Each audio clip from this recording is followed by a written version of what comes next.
1. My father always said, the way to learn the job you want is to spend every second watching someone do it. To get the job at the top, you've got to start at the bottom, he told me. Become the person the CEO can't live without. Be their right-hand man. Learn their world, and they'll snatch you up the second you finish your degree. I had become irreplaceable, and I'd definitely become the right hand. It just so happened that in this case, I was the right hand that most days wanted to slap the damn face. My boss, Mr. Bennett Ryan. Beautiful bastard. My stomach clenched tightly at the thought of him. Tall, gorgeous, and entirely evil.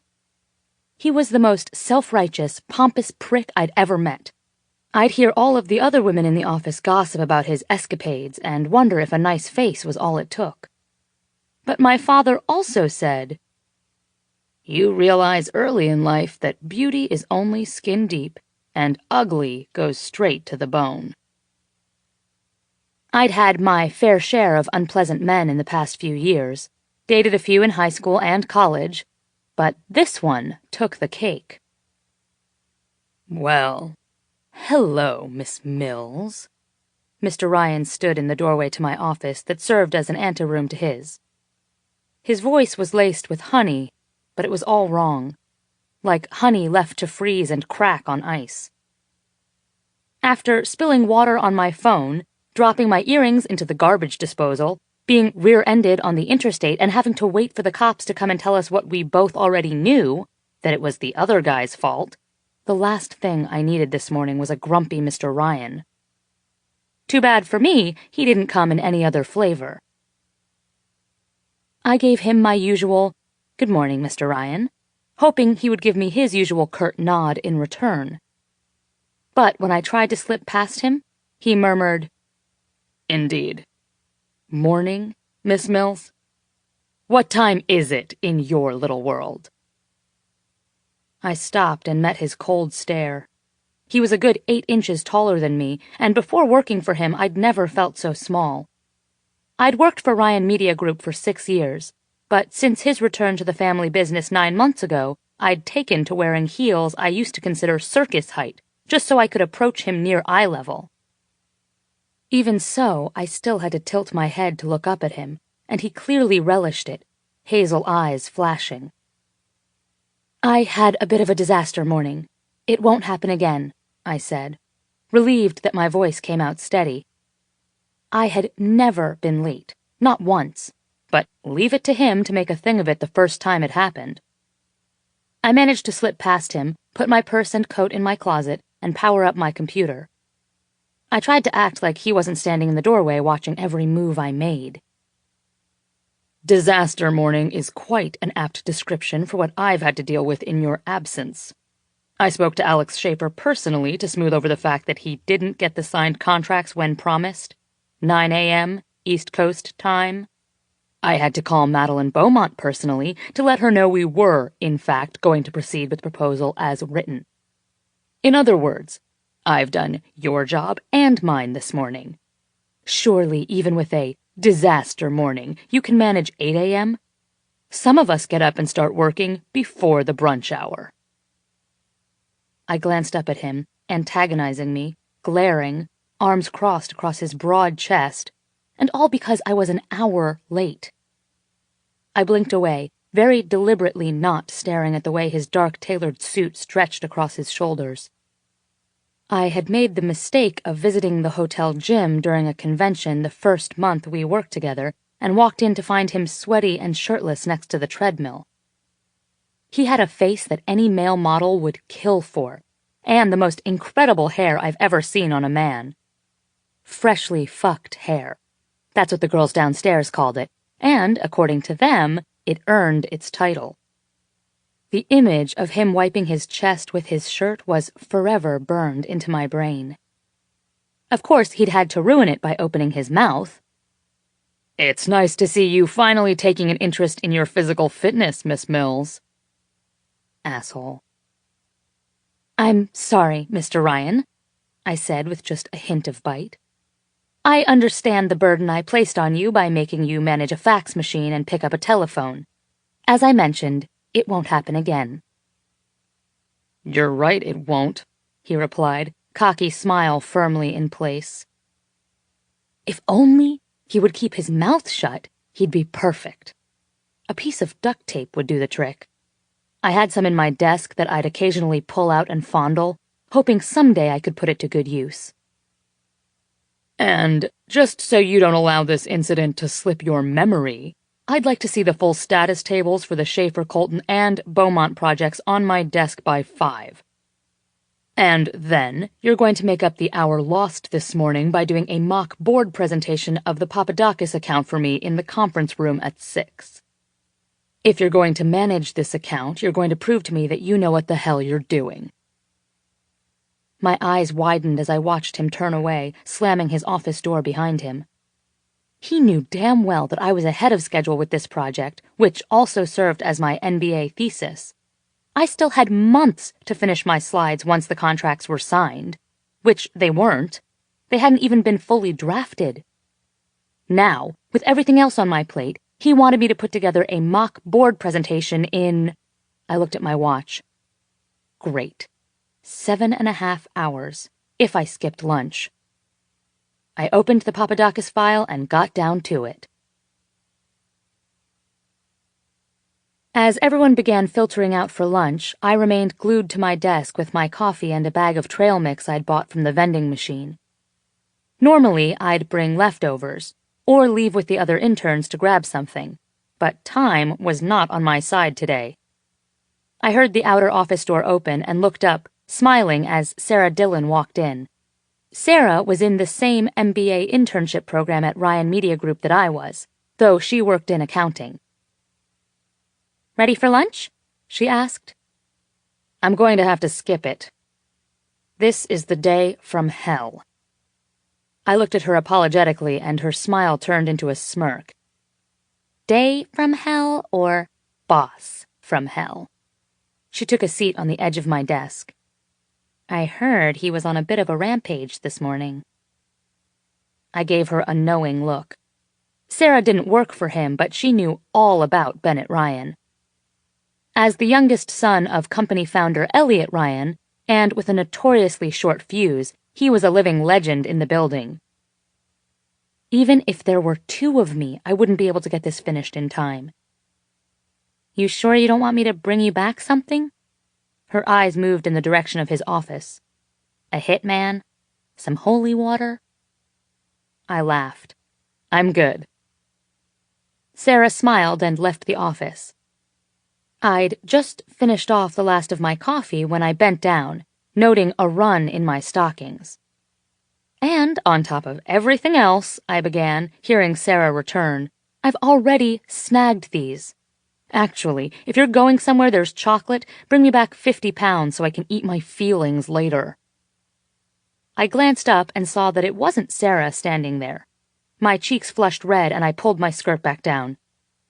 "I'm sorry, Mr. Ryan, Miss Mills, since you and the other office girls have plenty of time to discuss problematic lingerie, in addition to putting together the Papadakis presentation, I need you to also run down to the Willis office and retrieve the market analysis and segmentation for Beaumont."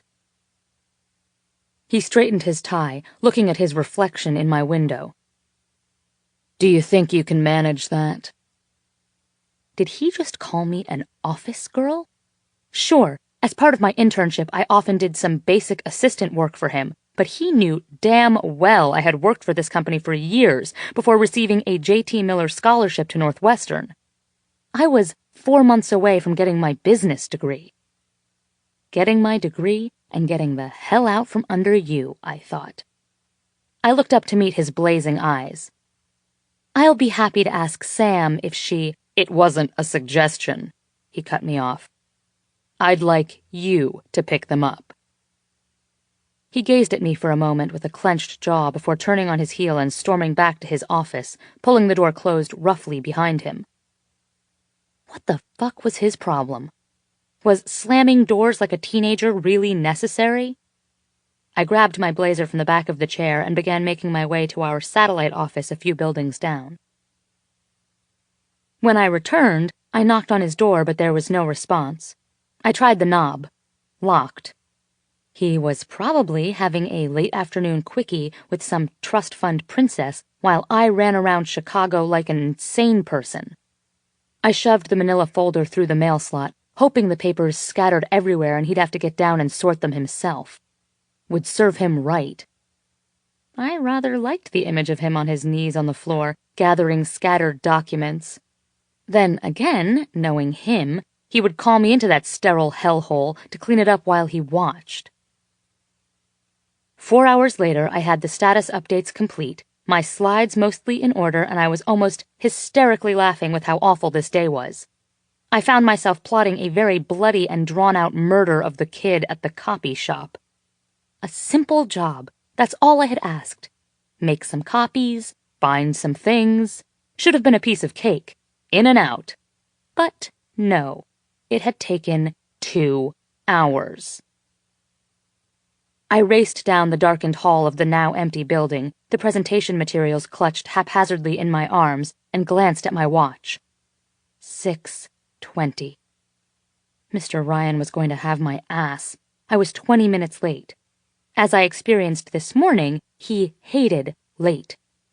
Late was a word not found in the Bennett Ryan dickhead dictionary, along with heart, kindness, compassion, lunch break, or thank you. So there I was, running through the empty halls in my stilt-like Italian pumps, racing to the executioner. Breathe, Chloe. He can smell fear. As I neared the conference room, I tried to calm my breathing and slowed to a walk. Soft light shone from beneath the closed door. He was definitely in there, waiting for me. Carefully, I attempted to smooth my hair and clothing while tidying the bundle of documents in my arms. Taking a deep breath, I knocked on the door. Come in. I walked into the warmly lit space. The conference room was huge. One wall was filled with floor-to-ceiling windows that gave a beautiful view of the Chicago cityscape from 18 stories up. Dusk darkened the sky outside, and skyscrapers speckled the horizon with their lighted windows. In the center of the room stood a large heavy wood conference table, and facing me from the head of the table was Mr. Ryan.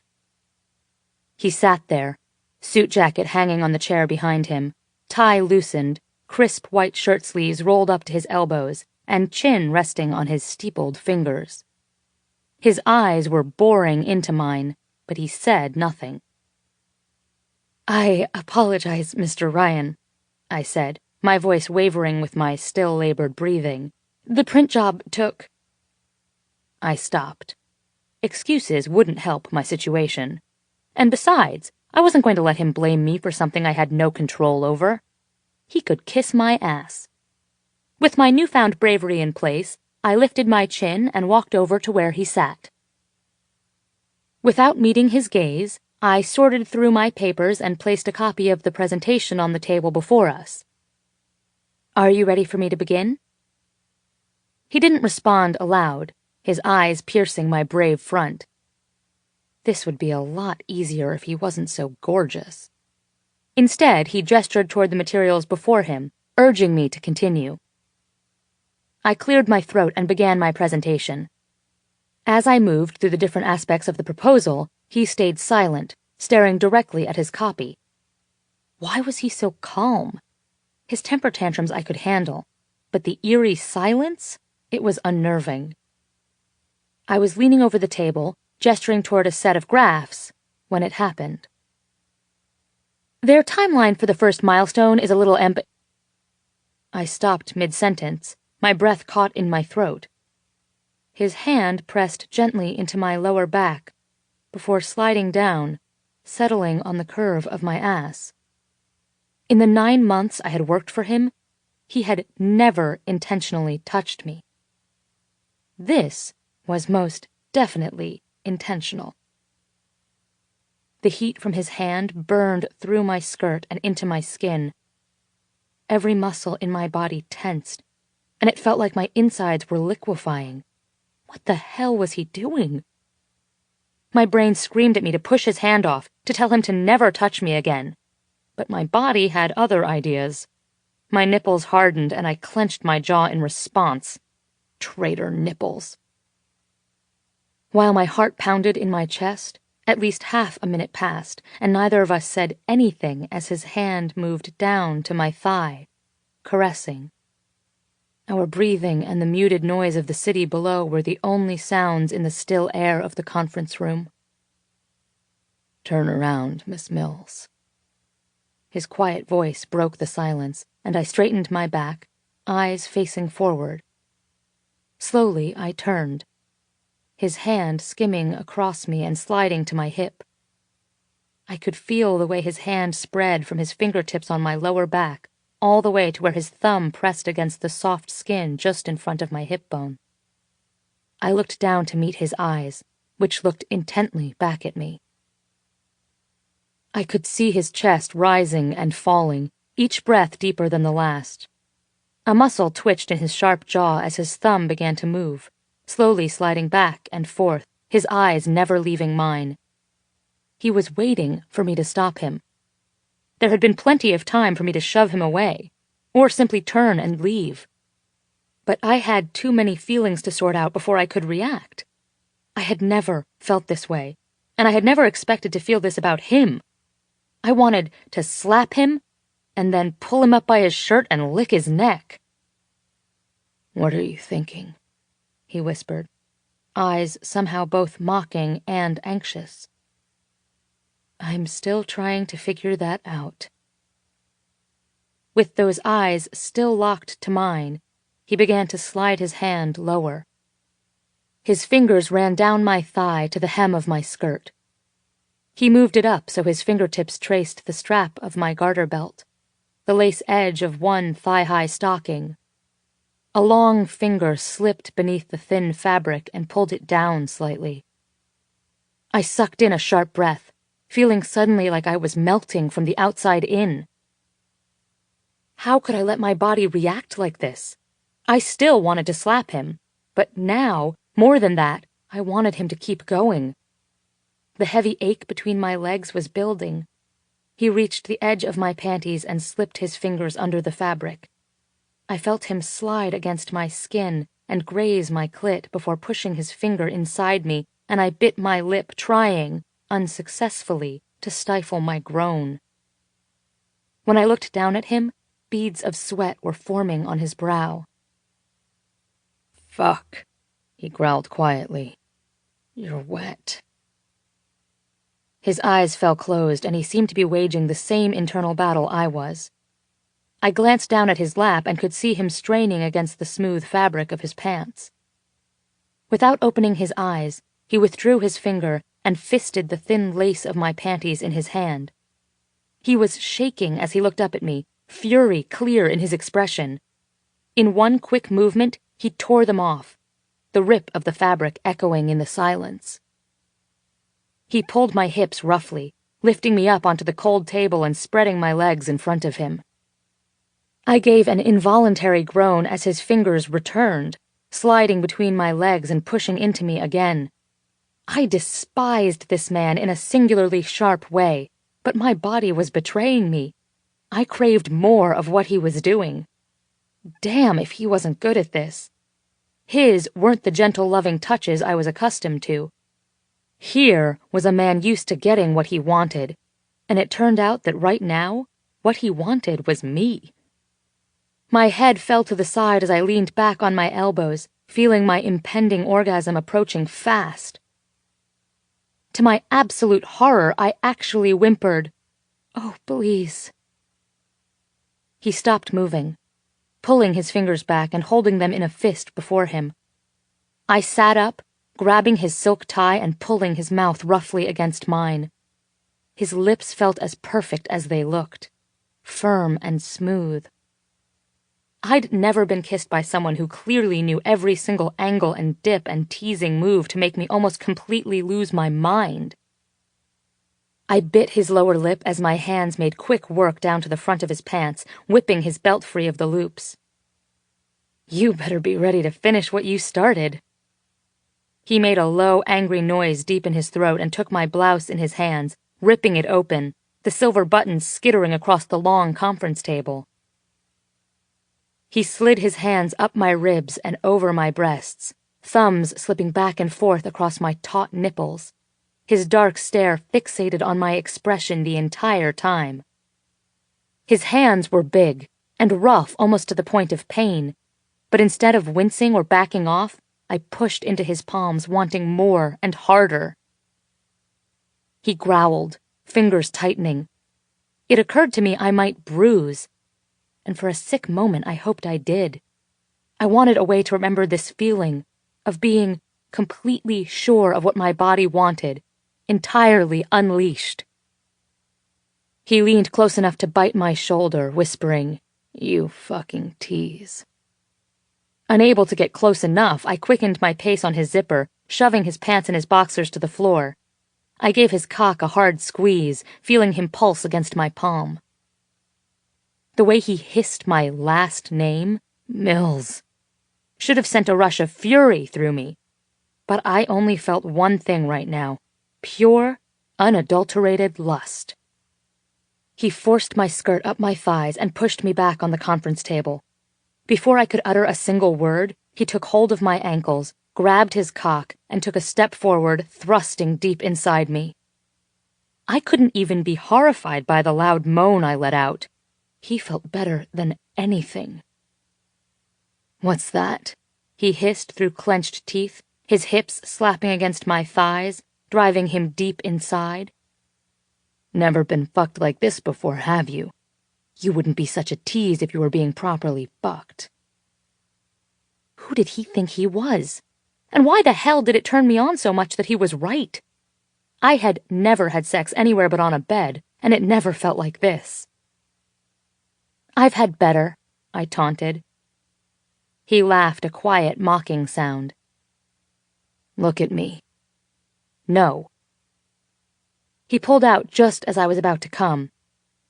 At first, I thought he was actually going to leave me this way, until he grabbed my arms and yanked me up off the table, lips and tongue pressing against mine. "Look at me," he said again. And finally, with him no longer inside me, I could. He blinked once, slowly, long dark lashes brushing against his cheek, and then said, "Ask me to make you come." His tone was all wrong. It was almost a question. But his words were just like him, all bastard. I did want him to make me come, more than anything, but I'd be damned if I'd ever ask him for anything. I dropped my voice and stared back at him. "You're an asshole, Mr. Ryan." His smile told me that whatever he'd needed from me, he got. I wanted to slam my knees up into his balls, but then I wouldn't get more of what I really wanted. "Say please, Miss Mills." "Please go fuck yourself." The next thing I felt was the cold window against my breasts, and I groaned at the intense contrast in temperature between it and his skin. I was on fire. Every part of me wanted to feel his rough touch. "At least you're consistent," he snarled into my ear before biting my shoulder. He kicked at my feet. "Spread your legs." I parted my legs, and without hesitation, he pulled my hips back and reached between us before thrusting forward into me. "You like the cold?" "Yes." "Devious, filthy girl. You like being watched, don't you?" he murmured, taking my earlobe between his teeth. "You love that all of Chicago can look up here and see you getting fucked, and you loving every minute of it with your pretty tits pressed against the glass." "Stop talking. You're ruining it." Though he wasn't, not even close. His gravelly voice was doing wicked things to me. But he just laughed in my ear and probably noticed the way I shivered at the sound. "You want them to see you come?" I groaned in response, unable to form words with each repeated thrust into me, pressing me further against the glass. "Say it. You want to come, Miss Mills? "Answer me, or I'll stop and make you suck me off instead," he hissed, driving himself deeper and deeper inside me with every thrust. The part of me that hated him was dissolving like sugar on my tongue, and the part that wanted everything he had to give me was growing, hot and demanding. "Just tell me." He leaned forward, sucked my earlobe between his lips, and then gave it a sharp bite. "I promise I'll give it to you." "Please," I said, closing my eyes to shut out everything else and just feel him. "Please. Yes." He reached around, moving his fingertips across my clit with the perfect pressure, the perfect rhythm. I could feel his smile press into the back of my neck, and when he opened his mouth and pressed his teeth to my skin, I was done for. Warmth spread down my spine, around my hips, and between my legs, jerking me back into him. My hands slammed against the glass, my entire body quaking from the orgasm that was rushing over me, leaving me gasping for air. When it finally subsided, he pulled out and spun me around to face him, ducking his head to suck my neck, my jaw, my lower lip. "Say thank you," he whispered. I dug my hands into his hair and tugged hard, hoping I could get some reaction out of him, wanting to see if he was in control or delusional. What are we doing? He groaned, leaning into my hands and kissing up and down my neck, pressing his erection into my stomach. "Now make me feel good." I released one hand and brought it down to his cock and began stroking him. He was heavy and long and perfect in my palm. I wanted to tell him, but I'd be damned if I'd ever let him know how amazing he felt. Instead, I pulled away from his lips, staring at him with hooded eyes. "I'm going to make you come so hard you forget that you're supposed to be the world's biggest asshole," I growled, sliding down the glass before slowly taking his entire cock in my mouth and back against my throat. He tensed and let out a deep moan. I looked up at him, his palms and forehead resting on the glass, his eyes closed tight. He looked vulnerable, and he looked gorgeous in his abandon. But he wasn't vulnerable. He was the biggest jerk on the planet, and I was on my knees in front of him. No fucking way. So instead of giving him what I knew he wanted, I stood up, pulled my skirt back down, and met his eyes. It was easier now, without him touching me and making me feel things he had no business doing. The seconds ticked by, neither of us looking away. "What the fuck do you think you're doing?" he rasped. "Get on your knees and open your mouth." Not a chance. I pulled the front of my buttonless shirt together and walked out, praying my shaky legs wouldn't betray me. Grabbing my purse from my desk, I threw my blazer on, trying desperately to fasten the button with my trembling fingers. Mr. Ryan still hadn't come out, and I ran to the elevator praying to God it would get there before I had to face him again. I couldn't even let myself think about what happened until I was out of there. I'd let him fuck me, give me the most amazing orgasm of my life, and then I'd left him with his pants around his ankles in the company conference room with the worst case of blue balls known to any man. If this was someone else's life, I would be high-fiving them so hard. Too bad it wasn't. Shit. The doors opened and I entered, quickly pushing the button and watching as each floor counted down. As soon as the elevator reached the lobby, I raced out and down the hall. I briefly heard the security guard say something about working late, but I just waved and sped past him. With each step, the ache between my legs reminded me of the events of the last hour. As I reached my car, I unlocked it with the remote, pulled open the door, and collapsed into the safety of the leather seats. I looked up at myself in the rearview mirror. What in the fuck was that?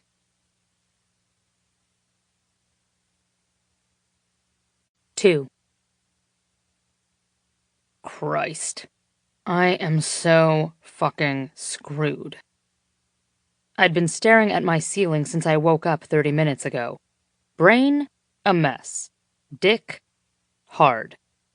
Well, hard again. I scowled at the ceiling. It didn't matter how many times I'd jerked off after she left me last night, it never seemed to go away.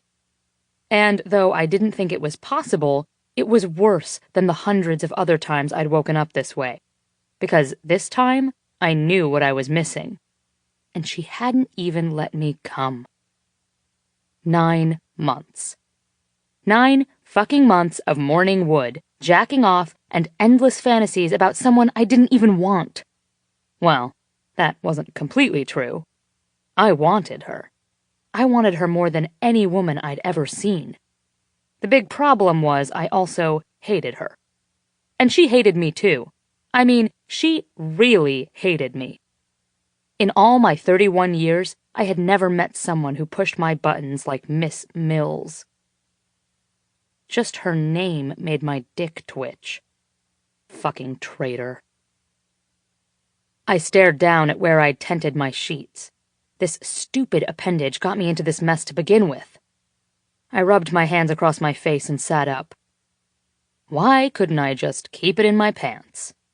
I'd managed for almost a year, and it had worked.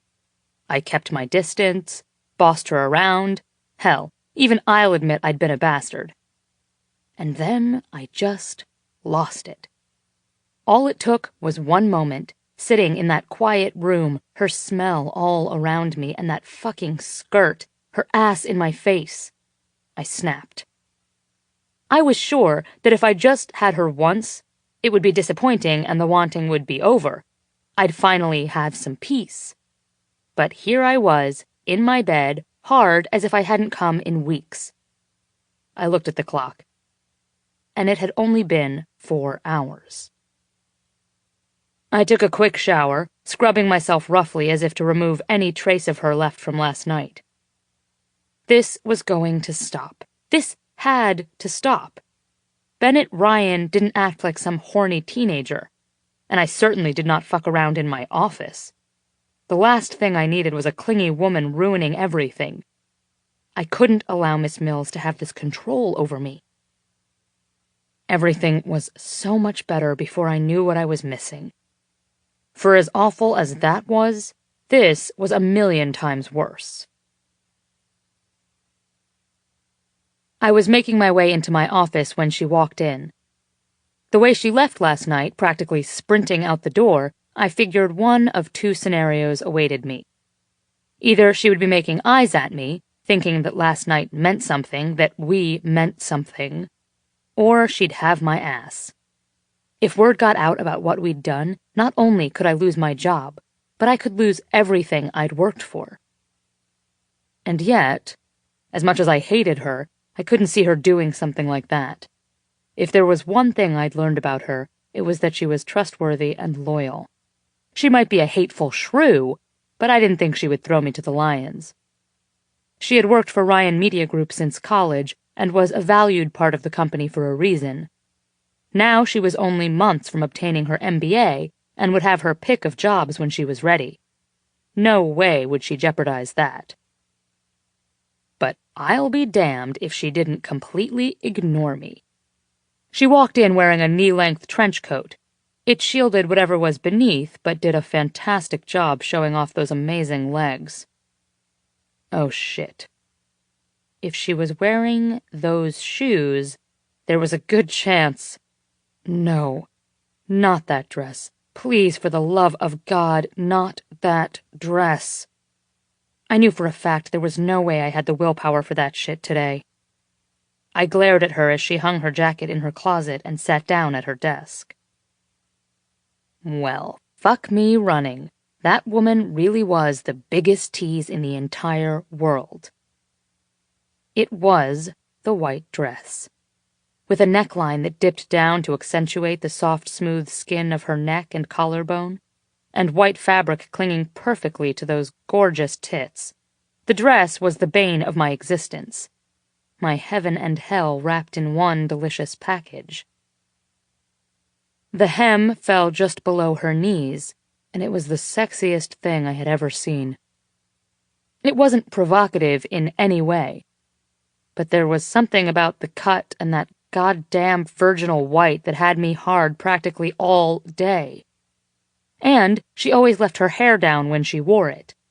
One of my recurring fantasies was of taking all of the damned pins out of her hair before I grabbed a handful and fucked her. God, she pissed me off. When she still didn't acknowledge me, I turned and stormed into my office, slamming the door behind me. Why was she still affecting me this way? I'd never had anyone or anything distract me from work, and I hated her for being the first. But part of me relished the memory of her victorious expression as she turned and left me gasping and practically begging her to suck me off. The girl had a spine made of steel. I bit back a grin and focused instead on hating her. Work. I would just focus on work and stop thinking about her. I walked over to my desk and sat down, trying to direct my attention to anything but thoughts of how amazing those lips felt around me last night. Not conducive, Bennett. I flipped open my laptop to check my schedule for the day. My schedule. Shit. The bitch had the most up-to-date version in her computer. Hopefully I wasn't missing any meetings this morning, because I was not calling Ice Queen in here until I absolutely had to.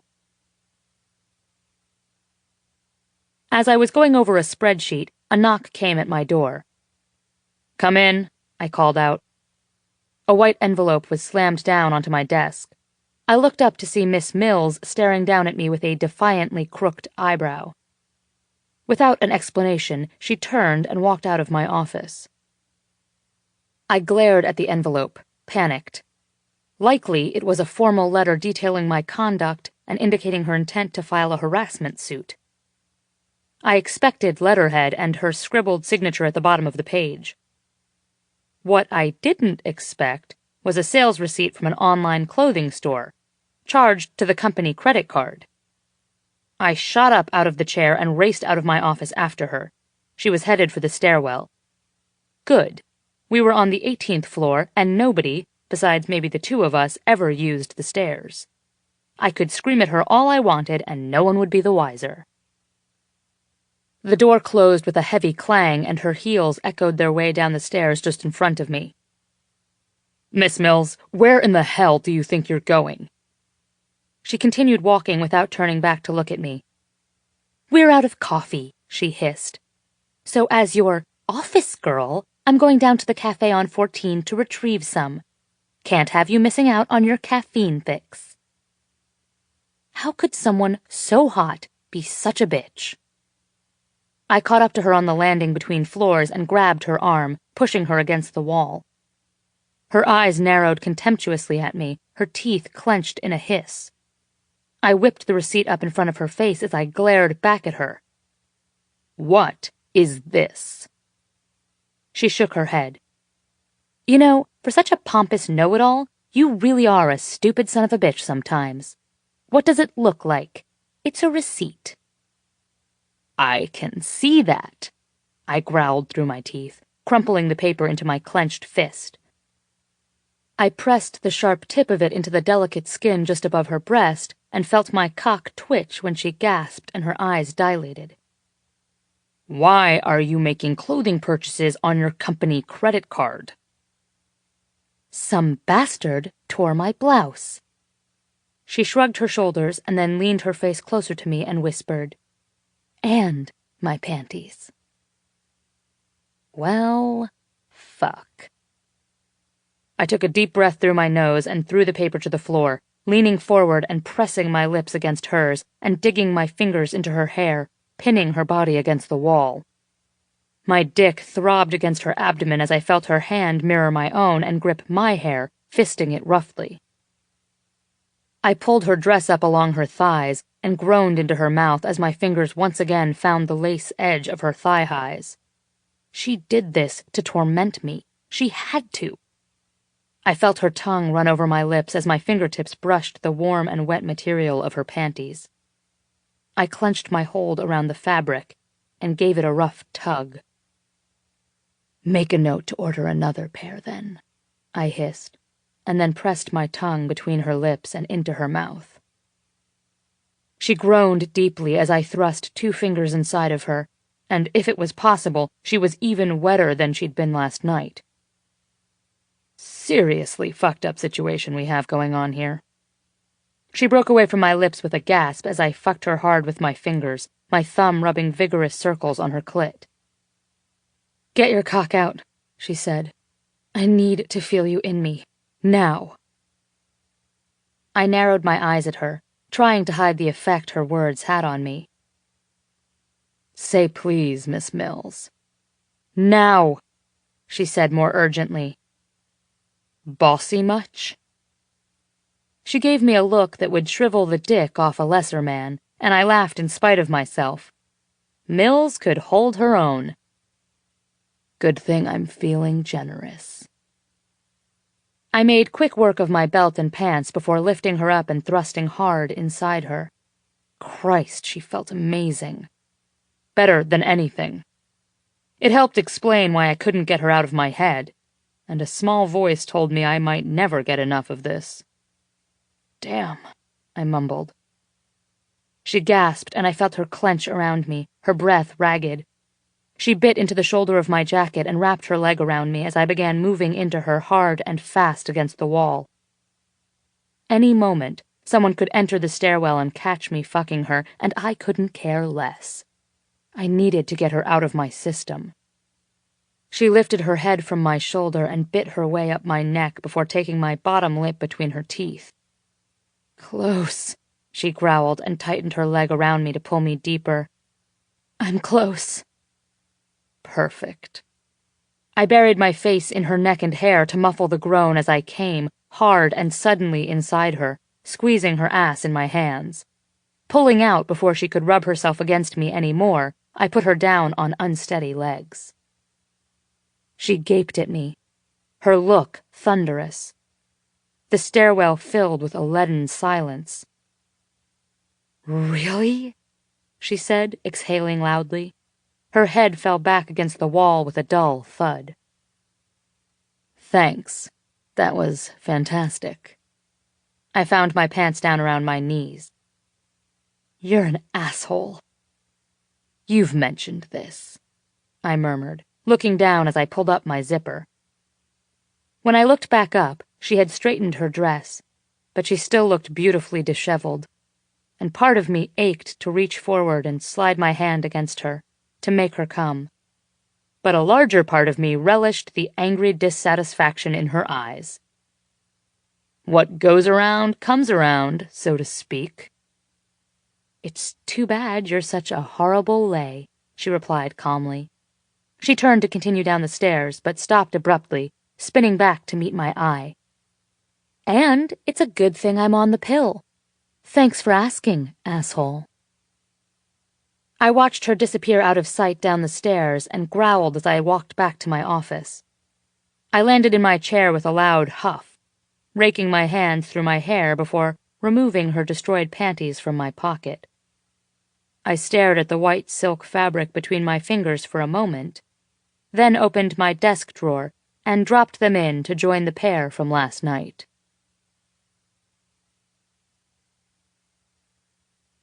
3.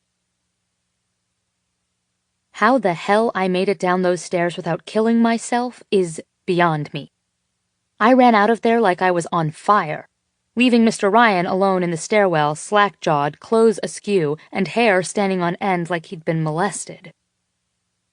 Blowing past the cafe on 14 and clearing the final floor landing in a leap, no easy task in these shoes, I pushed open the metal door and leaned against the wall, panting.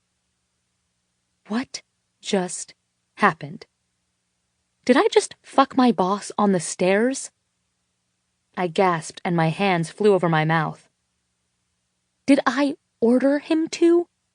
Oh, Jesus, what the hell was wrong with me? Dazed, I stumbled away from the wall and up a few flights into the closest restroom.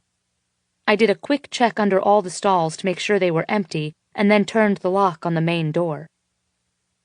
As I approached the bathroom mirror, I winced. I looked like I'd been ridden hard and put out to dry. My hair was a nightmare. All my carefully styled waves were now a mass of wild tangles. Apparently, Mr. Ryan liked my hair down. I'd have to remember that. Wait, what? Where the hell did that come from? I most certainly would not remember that. I slammed my fist on the counter and moved closer to inspect the damage. My lips were swollen, my makeup smudged, my dress was stretched out and practically hanging on me, and I was once again missing my panties. Son of a bitch. That was the second pair. What was he doing with them anyway? Oh, God, I said, panicked. They weren't lying in a pile in the conference room somewhere, were they? Maybe he picked them up and tossed them aside. I should ask him to be sure. But no, I wouldn't give him the satisfaction of even acknowledging this. What was this? I shook my head, scrubbing my face with my hands. God, I'd made a mess of things. When I came in this morning, I'd had a plan. I was going to walk in there, throw that receipt in his pretty little face, and tell him to shove it. But then he'd looked so goddamn sexy in that charcoal Prada suit, and his hair stuck up like a neon sign screaming, "Do me!" And I just lost all coherent thought. Pathetic. What was it about him that made my brain turn to mush and my panties wet? This was not good. How was I going to face him without imagining him naked? Okay, well, not naked. I technically hadn't seen him completely undressed yet, but what I had seen caused a shiver to run through me. Oh no. Did I just say, yet? I could quit. I thought about that for a minute, but didn't like the way it felt. I loved my job, and Mr. Ryan might be the world's most epic douchebag, but I'd dealt with that for 9 months, and, the last 24 hours aside, I had him figured out and could handle him like no other. And, as much as I hated to admit it, I loved watching him work. He was an asshole because he was both supremely impatient and an obsessive perfectionist. He held everyone to the same standards he set for himself and didn't put up with anything but the best effort. I had to admit I'd always appreciated the expectation that I would perform better, work harder, and do whatever it took to get the job done, even if I didn't always love his methods. He really was a genius in the marketing world. His whole family was. And that was the other thing. His family. My dad was back home in North Dakota, and when I started as a receptionist while still in college, Elliot Ryan had been so good to me. They all had. Bennett's brother, Henry, was another senior executive and the nicest guy I'd ever met. I loved everyone here, so quitting was simply not an option. The biggest issue was my scholarship. I needed to present my in-world experience to the J.T. Miller Scholarship Board before I completed my MBA, and I wanted my thesis to be a powerhouse. It's why I stayed on at RMG. Bennett Ryan offered me the Papadakis account, the marketing plan for the multi-billionaire land developer, which was a bigger project than anything my peers were working on. 4 months wasn't enough to start somewhere new and have anything good to show for it. Was it? No. Definitely couldn't leave Ryan Media. With that decided, I knew I needed a plan of action. I had to remain professional and make sure Mr. Ryan and I never ever happened again, even if this was by far the hottest, most intense sex I'd ever had in my life, even when he was withholding orgasms from me. Ass. I was a strong, independent woman. I had a career to build and had worked ridiculous hours to get where I was. My mind and body were not ruled by lust. I just had to remember what a jerk he was. He was a womanizing, arrogant, pig-headed asshat who assumed everyone around him was an idiot. I smiled at myself in the mirror and reeled through a collection of my recent Bennett Ryan memories. I appreciate that you got me coffee when you made your own, Miss Mills, but if I'd wanted mud to drink, I would have scooped my mug through the garden soil this morning. If you insist on pounding your keyboard as if you're hammering gophers back home, Miss Mills, I'd appreciate it if you kept the door joining our offices closed. Is there a good reason it's taking you forever to take the contract drafts to legal? Does daydreaming about farm boys take up all your time? Hell, actually, this would be easier than I thought. Feeling a new sense of determination, I straightened my dress, smoothed my hair, and marched pantyless and confident out of the bathroom. I quickly retrieved the coffee I was after and headed back to my office, making sure to avoid the stairs. I opened the outer office door and stepped in. The door to Mr. Ryan's office was shut, and there was no noise coming from inside. Maybe he stepped out. Like I could get so lucky. Sitting in my chair, I pulled open my drawer and removed my cosmetic bag, fixing my makeup before getting back to work. The last thing I wanted to do was face him, but if I didn't plan on quitting, it would have to be done eventually. When I looked through the calendar, I remembered Mr. Ryan had a presentation before the other executives on Monday. I grimaced when I realized this meant I would have to talk to him today to prepare materials. He also had a convention in San Diego next month, which meant I would have to be not only in the same hotel as him, but in the plane, the company car, and any meetings that came up as well. Nope, no awkwardness there at all. For the next hour, I found myself glancing up at his door, and each time I did, my stomach began to flutter. This was ridiculous. What was wrong with me? I shut the file I was unsuccessfully reading and dropped my head into my hands just as I heard his door open. Mr. Ryan walked out, not meeting my eyes. He'd straightened his clothes, slung his overcoat over his arm, and had a briefcase in hand, but his hair was still a crazy mess. "I'm leaving for the rest of the day," he said, eerily calm. "Cancel my appointments and make any necessary adjustments." "Mr. Ryan," I said, bringing him to a stop, his hand resting on the door. "Please don't forget you have a presentation to the executive committee on Monday at 10. I spoke to his back. He stood still as a statue, his muscles tensed. "If you like, I can have the spreadsheets, portfolios, and slide materials set up in the conference room by 9:30. Okay, I was actually kind of enjoying this. There was nothing about his posture that communicated comfortable. He nodded curtly and started to make his way out the door when I stopped him again. "And Mr. Ryan?" I added sweetly. "I need your signature on these expense reports before you leave." His shoulders dropped and he exhaled harshly. Spinning on his heel to make his way to my desk, he never met my eyes as he leaned over and flipped through the forms to the Sign Here tabs. I placed a pen on the desk. "Please sign where the tabs are, sir." He hated being told to do what he was already doing, and I stifled a laugh. Snatching the pen from me, he slowly raised his chin, bringing his hazel eyes in line with my own. Our eyes locked for what seemed like minutes, neither of us looking away. For a brief moment, I had an irresistible urge to lean in and suck on his pouty bottom lip and beg him to touch me. "Don't forward my calls," he spat out, quickly signing the last form and tossing the pen onto my desk. "If there's an emergency, contact Henry." Bastard, I murmured to myself as I watched him disappear. To say my weekend sucked would be putting it mildly.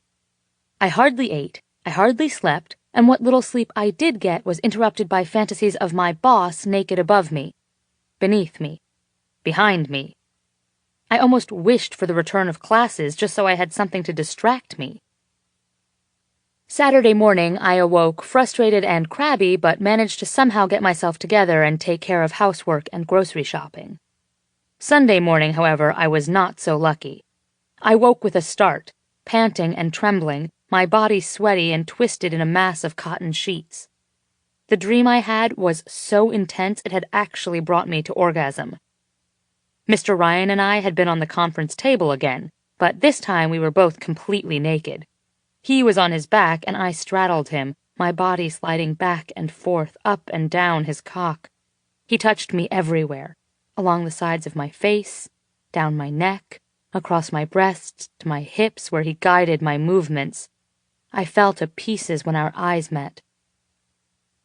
"Shit," I groaned as I pulled myself out of bed. This was going from bad to worse quickly. Who would have thought working for an angry jackass would result in my getting fucked up against a cold window at work and liking it? I started the shower, and as I waited for the water to warm, my thoughts began to drift again. I wanted to see his eyes looking up from between my legs, wanted to see his expression as he climbed on top of me, pushed into me, felt how much I wanted him. I ached to hear the sound of his voice saying my name when he came. My heart sank in my chest. Fantasizing about him was a one-way ticket to trouble. I was on the cusp of getting my graduate degree. He was an executive. He had nothing to lose, and I stood to lose it all. I showered and dressed quickly to meet Sarah and Julia for brunch. Sarah and I got to see each other every day at work, but Julia, my best friend since middle school, was tougher to nail down. She was a buyer for Gucci, and dutifully filled my closet with samples and overstock. Thanks to her and her discount, I owned some of the most beautiful clothes money could buy. I still paid a pretty penny for them, but it was worth it. I made decent money at Ryan Media, and my scholarship covered all of my school costs. But even I couldn't spend $1,900 on a dress and not want to off myself. I'd sometimes wondered if Elliot paid me so well because he knew I was the only one who could handle his son. Oh, if only he knew. I decided that it would be a bad idea to talk to the girls about what was going on. I mean, Sarah worked for Henry Ryan and saw Bennett around the building all the time. There was no way I could ask her to keep that kind of secret. Julia, on the other hand, would kick my ass. For almost a year, she'd listen to me complain about what a dick he was, and she would not be happy to find out I was screwing him. 2 hours later, I was sitting with my two best friends, drinking mimosas on the patio of our favorite restaurant, talking about men and clothes and work. Julia had surprised me with a dress made from the most sumptuous fabric I'd ever felt. It sat in a garment bag slung over the chair next to me. "So, how's work going?" Julia asked between bites of her melon. "That douche of a boss still giving you a hard time, Chloe?" "Oh, beautiful bastard," Sarah sighed, and I carefully studied the condensation on my champagne flute. She popped a grape into her mouth and spoke around it. "God, you should see him, Julia. It's the most perfect nickname I've ever heard. He is a god. And I mean that. There's nothing wrong with him, physically. Perfect face, body, clothes, hair. Oh, God, the hair. He's got that artfully arranged, messy thing going on," she said, motioning above her head. "Looks like he just banged the hell out of someone." I rolled my eyes. I never needed a reminder about the hair. "But, and I don't know what Chloe has told you, he really is awful," Sarah continued, growing serious. "I mean, I wanted to shove a pocket knife into each of his tires within the first 15 minutes of meeting him. He is the biggest dick I've ever met." I almost choked on a piece of pineapple. If Sarah only knew.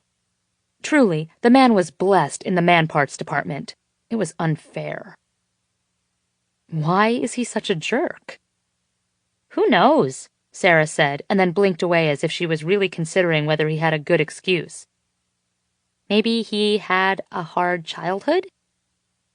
"Have you met his family?" I asked, skeptical. "Hello, Norman Rockwell." "True," she conceded. "Maybe it's some sort of defense mechanism. Like, he's bitter and feels like he has to work harder and prove himself to everyone all the time because he's so damn pretty?" I snorted. "There isn't a deep reason. He thinks everyone should care as much and work as hard as he does, and most people don't. It pisses him off." Are you defending him, Chloe? Sarah asked with a surprised grin. Definitely not. I noticed Julia's blue eyes were trained on me and had narrowed in silent accusation.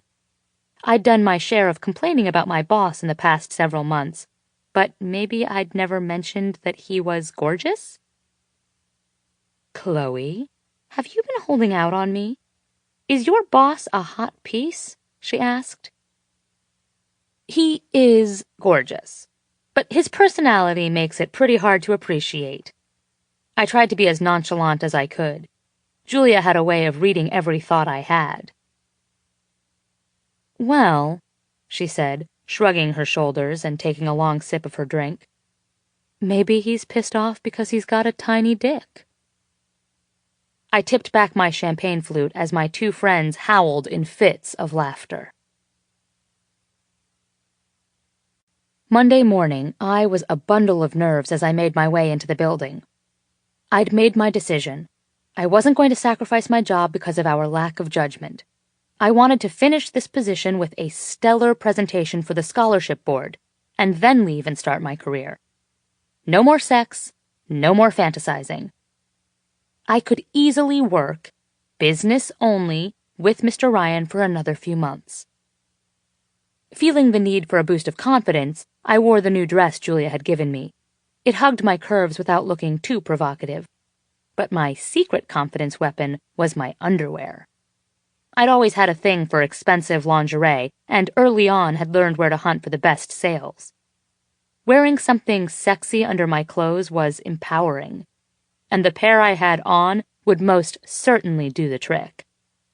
They were black silk in front, embellished with embroidery, and the back consisted of a series of delicate tulle ribbons, crisscrossing to meet in the center near my tailbone with a dainty black bow.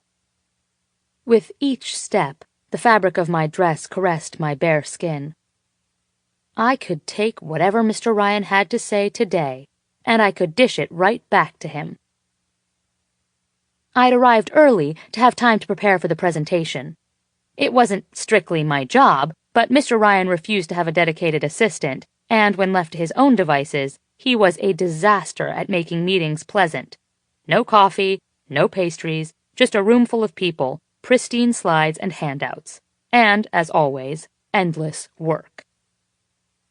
The lobby was empty. The wide space opened 3 stories up and gleamed with polished granite flooring and travertine walls. As the elevator doors closed behind me, I gave myself a mental pep talk, recounting all the arguments we'd had and the jackass comments he'd made. Type. Don't write anything longhand. Your handwriting looks like a 3rd grader's, Miss Mills. If I wanted to enjoy your entire conversation with your graduate advisor, I'd leave my office door open and get some popcorn. Please keep your voice down. I could do this. That bastard had picked the wrong woman to mess with, and I'd be damned if I would let him intimidate me. I lowered my hand to my ass and smiled wickedly. Power panties. As I expected, the office was still empty when I arrived. I gathered everything he would need for his presentation and headed to the conference room to set up. I tried to ignore the Pavlovian response I had to seeing the wall of windows, the gleaming conference table. Stop it, body. Engage now, brain. Glancing around the sun-filled room, I set the files and laptop on the large conference table and helped the catering staff set up the breakfast spread along the back wall. 20 minutes later, the proposals were set out, the projector was prepared, and refreshments were ready. With time to spare, I found myself wandering over to the window. I reached out and touched the smooth glass, overwhelmed by the sensations it brought. The heat of his body against my back, the feel of the cool glass against my breasts, and the raw animalistic sound of his voice in my ear. Ask me to make you come. I closed my eyes and leaned in, pressing my palms and forehead against the window, and let the power of the memories overtake me. I was startled from my fantasy by a throat clearing behind me. Daydreaming on the clock? Mr. Ryan, I gasped, spinning around. Our eyes locked, and I was once again struck by how beautiful he was. He broke eye contact to survey the room. "Miss Mills," he said, each word sharp and clipped. "I'll be giving the presentation on the 4th floor." "Excuse me?" I asked, irritation flooding me.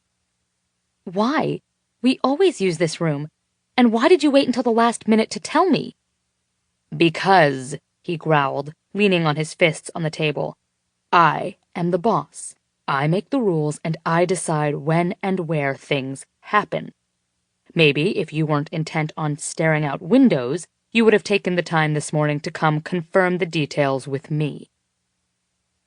My mind flooded with white-hot images of my fist connecting with his throat. It took every bit of control I had not to jump across the table and strangle him. A smug smile crept over his face. "Fine by me," I said, swallowing my annoyance. "No good decisions are ever made in this room anyway." When I turned the corner into the new conference room, my eyes immediately met Mr. Ryan's. Sitting in his chair, his hands predictably tented in front of him, he was the portrait of barely contained patience. Typical. Then I noticed the person beside me, Elliot Ryan. "Here, let me help you with that, Chloe," he said, taking a stack of folders from my arms so I could more easily maneuver the cart full of food into the room. "Thank you, Mr. Ryan." I shot a pointed look at my boss. "Chloe," the elder Mr. Ryan said, laughing. He took some handouts and sent the stack around the table for the attendees to take. "How many times do I need to tell you to call me Elliot?" He was every bit as handsome as both of his sons. Tall and muscular, all 3 Ryan men shared the same chiseled features. Elliot's salt-and-pepper hair had turned silver over the years since I'd first met him, but he was still one of the most handsome men I'd ever met. I smiled gratefully at him as I sat down. "How is Susan doing?" "She's doing fine. She keeps bugging me about having you over," he added with a wink. It didn't escape my attention that the youngest Mr. Ryan snorted in annoyance beside me. "Please tell her hi from me." Footsteps sounded behind me, and a hand reached out to gently tug my ear. "Hey, kiddo," Henry Ryan said, giving me a wide grin. He turned to address the rest of the room. "Sorry I'm late, guys. I guess I thought we were meeting up on your floor."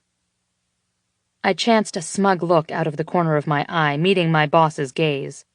The stack of handouts came back to me, and I handed a copy to him. "Here you are, Mr. Ryan." Without so much as a glance, he snatched the stack and began leafing through them. Dick. Just as I was taking my seat, Henry's boisterous voice called out, "Oh, Chloe, while I was up there waiting, I found these on the floor." I walked over to him and saw 2 antiqued silver buttons sitting in his palm. "Would you ask around and see if anyone's lost these? They look kind of expensive." I felt my face heat. I had completely forgotten about my ruined shirt. Sure." "Henry, can I see those for a minute?" Jackass suddenly chimed in, taking them from his brother. He turned to me with a wicked smirk in place. "Don't you have a blouse with buttons like these?" I glanced quickly around the room. Henry and Elliot were already absorbed in another conversation, oblivious to what was happening between us.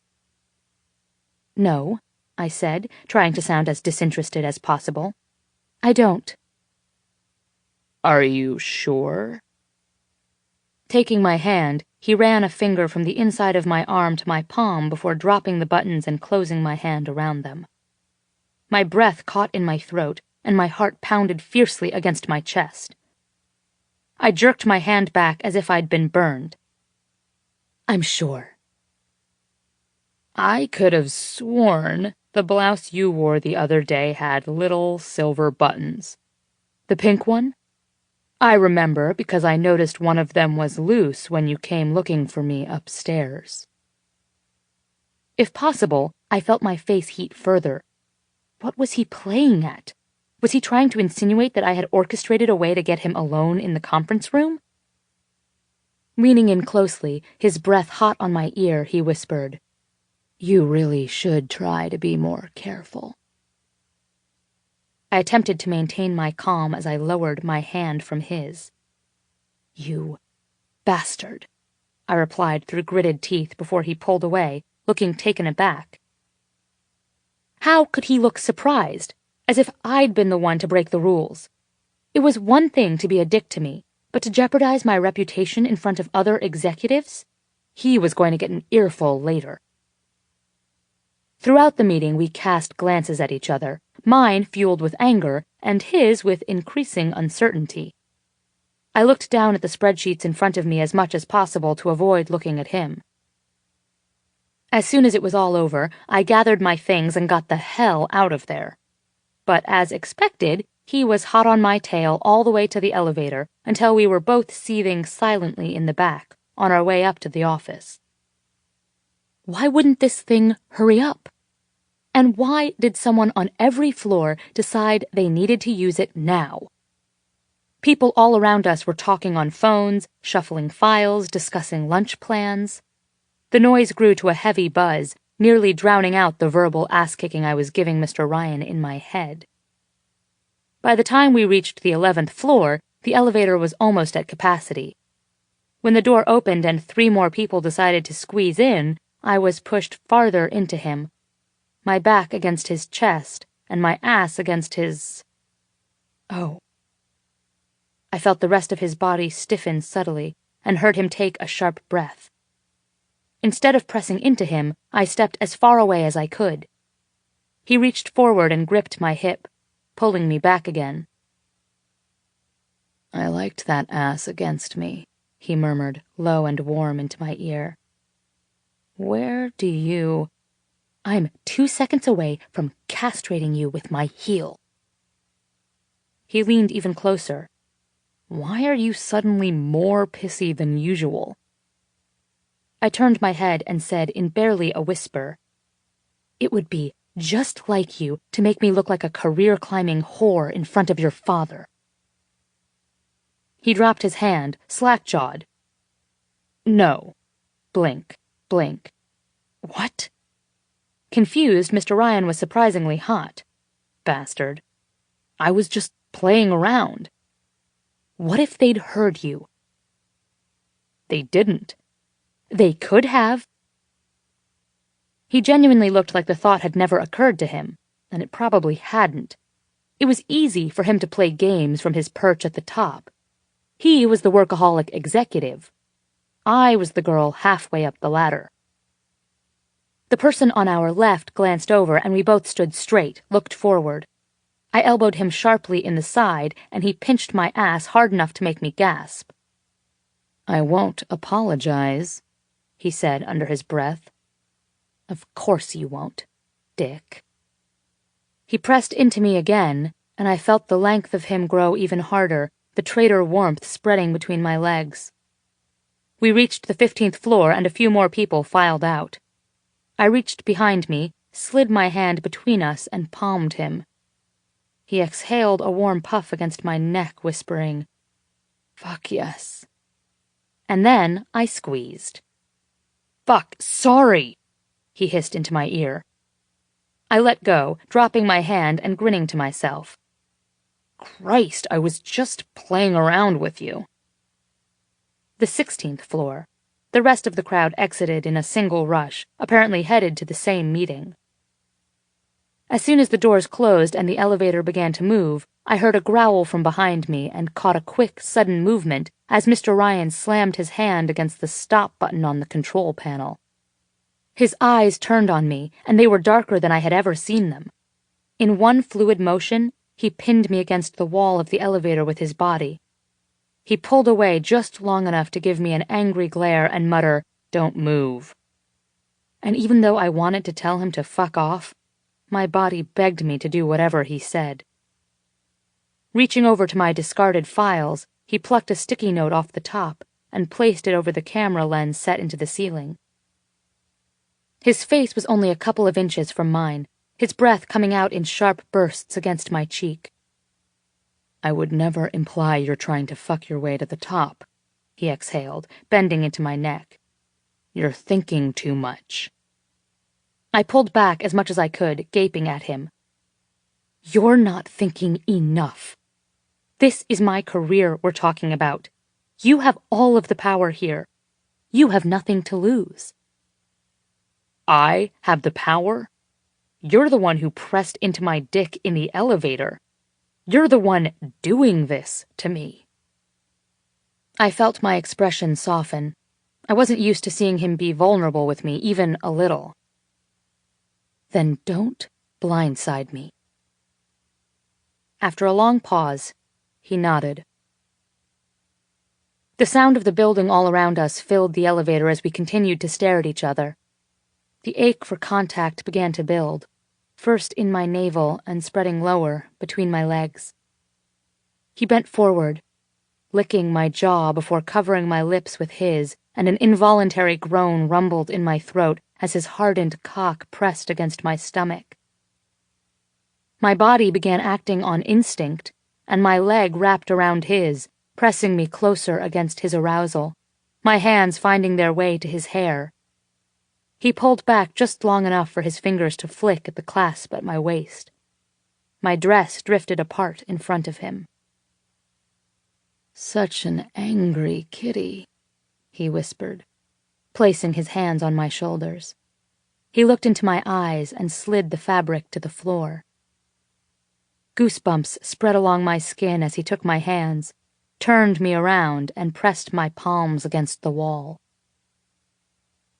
Reaching up, he removed the silver comb from my hair, letting it fall down my naked back. Taking my hair in his hands, he roughly pulled my head to the side, giving him access to my neck. Hot, wet kisses rained down my spine and across my shoulders. His touch left a spark of electricity over every inch of skin he touched. On his knees behind me, he grabbed my ass and pressed his teeth into the flesh, eliciting a sharp gasp from me before he stood back up. Holy hell! How does he know to do these things to me? Did you like that? His fingers pressed and pulled at my breasts. Being bitten on the ass? Maybe. You're such a filthy fucking girl. I yelped out in surprise as I felt his hand smack hard where his teeth had just been, and my only response was a moan of pleasure. I breathed in another sharp gasp as his hands clasped the delicate ribbons of my underwear and ripped it off. Expect another bill, asshole. He chuckled darkly and pressed up against me again, the cool wall against my breasts sending shivers through my body and pulling forward the memory of the window that first time. I'd forgotten how good the contrast, cold versus warm, hard versus him, felt against me. Worth every penny. His hand slid around my waist and down my abdomen, slipping lower until his finger rested on my clit. You know, I think you wear those things just to tease me. Was he right? Was I delusional, thinking they were for me? The pressure from his touch caused me to ache, his fingers pressing and releasing, leaving me wanting.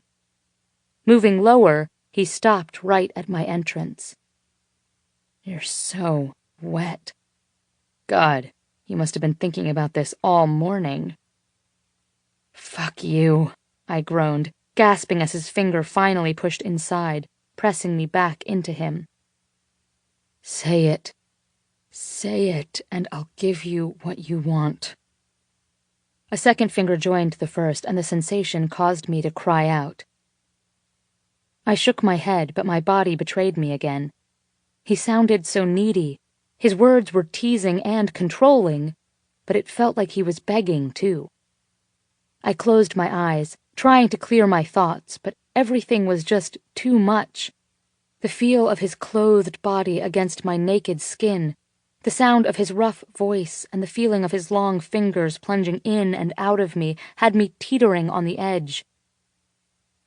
His other hand reached up, firmly pinching my nipple through the sheer fabric of my bra, and I moaned loudly. I was so close. "Say it," he grunted into my ear as his thumb rolled over my clit. "I won't have you angry with me all day." I gave in, finally, whispering, "I want you inside me." He let out a low, strangled moan, and his forehead rested on my shoulder as he began moving faster, plunging and circling, his hips ground against my ass, his erection rubbing against me. "Oh, God," I moaned, the coil tightening deep inside, my every thought focused on the pleasure begging to break free. And then, the rhythmic sounds of our panting and groans were suddenly interrupted by the shrill ringing of a phone. We stilled as the realization of where we were crashed down on us. Mr. Ryan cursed as he moved away from me and took the elevator's emergency receiver. Turning, I grabbed my dress, slipped it over my shoulders, and began fastening it with shaking hands. "Yes." He sounded so calm, not even a little out of breath. Our eyes locked across the elevator. "I see. No, we're fine." He bent over slowly, removing my torn and discarded panties from the elevator floor. "No, it just stopped." He listened to the person on the other end, while rubbing the silky fabric between his fingers. "That's fine," he finished, hanging up the phone. The elevator jerked as it began ascending again. He looked down at the lace in his hand and then back to me. And then he smirked, stepping away from the wall and stalking toward me. Placing one hand next to my head, he leaned in, running his nose along my neck and whispering, "You smell as good as you feel."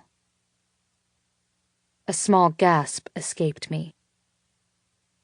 "And these," he said, motioning to my panties in his hand, "are mine." The elevator chimed as we stopped at our floor.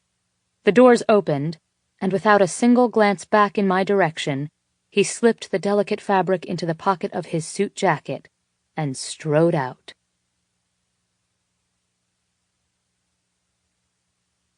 4.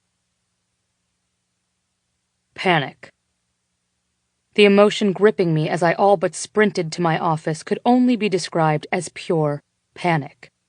I couldn't believe what was happening. Being alone with her in that tiny steel prison, her smell, her sounds, her skin, made my self-control evaporate. I was unraveling.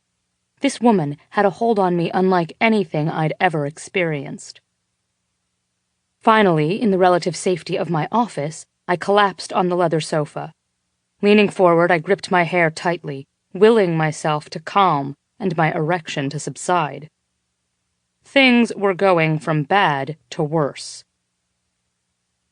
I'd known from the minute she reminded me of the morning's meeting that there was no way in hell I could form one coherent thought, let alone give an entire presentation in that fucking conference room. And forget sitting at that table. Walking in there to find her leaning up against the glass, deep in thought, was enough to make me hard again.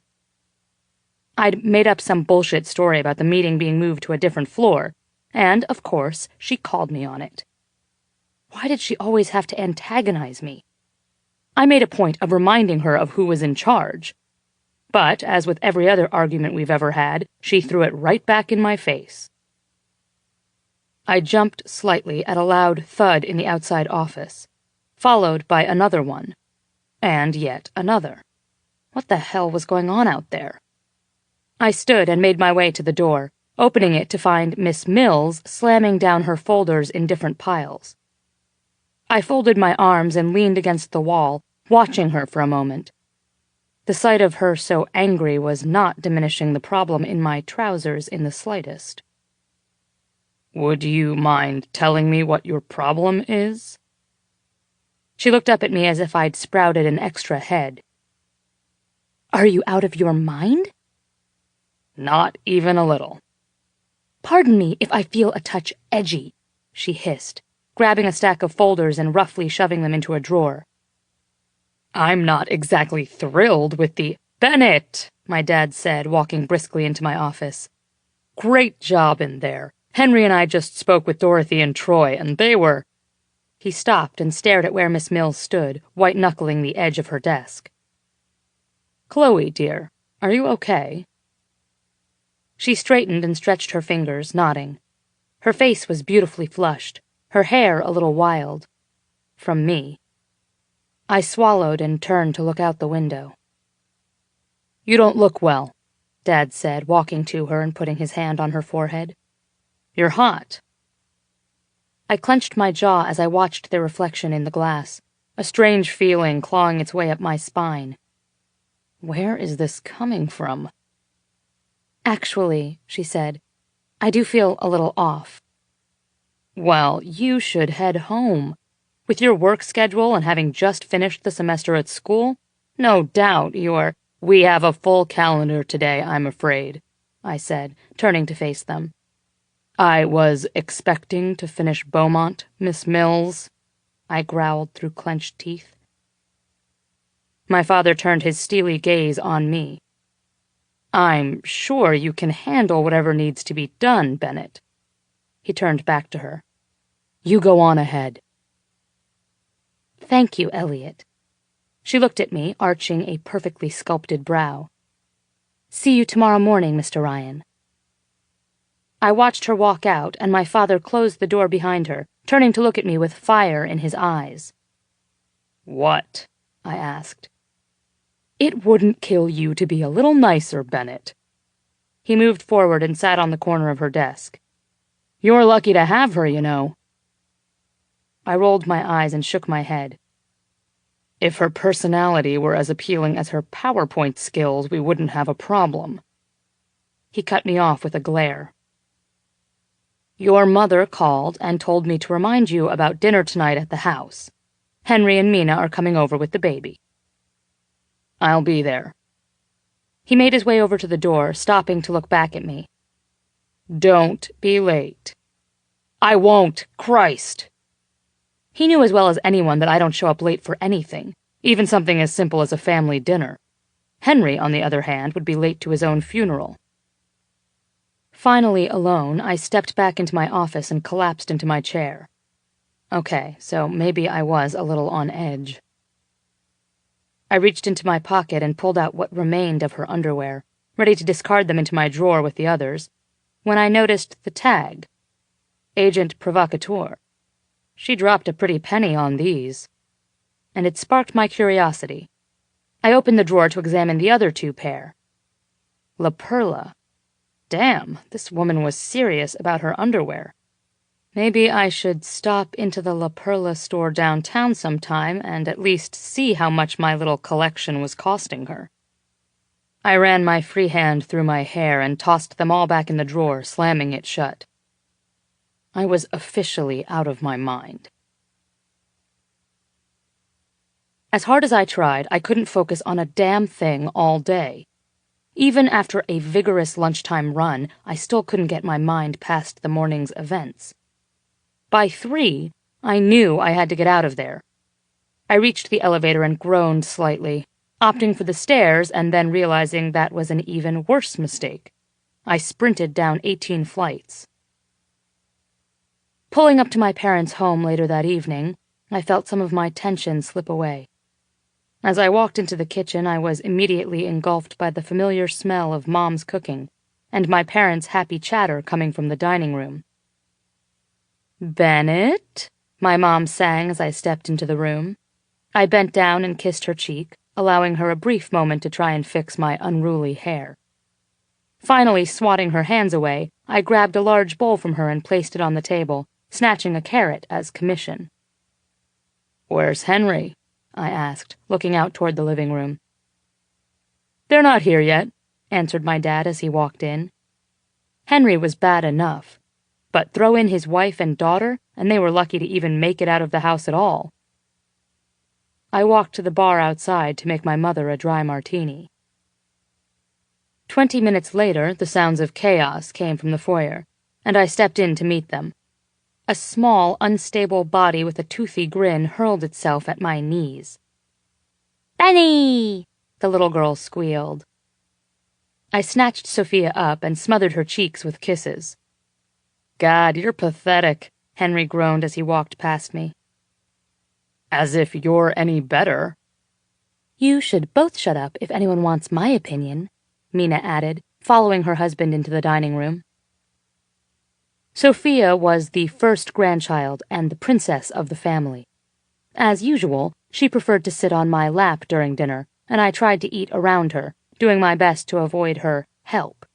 She definitely had me completely wrapped around her finger. "Bennett, I've been meaning to ask you," my mother began, handing me the bottle of wine. "Would you invite Chloe to dinner next week, and do your best to convince her to actually come?" I groaned in response and received a quick kick in the shin from my father. "Christ, why is everyone so insistent on getting her over here?" I asked. Mom straightened, wearing her best firm mother face. "She's in a strange city all alone and—" "Mom," I interrupted. "She's lived here since college. She's 26. It's not a strange city to her anymore." "Actually, Bennett, you're right," she answered with a rare edge in her voice. "She came here for college, graduated summa cum laude, worked with your father for a few years before moving to your department and being the best employee you've ever had, all while she attends night school to get her degree. I think Chloe is pretty amazing, so I have someone I'd like her to meet." My fork froze in midair as those words sank in. Mom wanted to set her up with someone? I tried to mentally file through all of the single men we knew and had to discount each of them immediately. Brad, too short.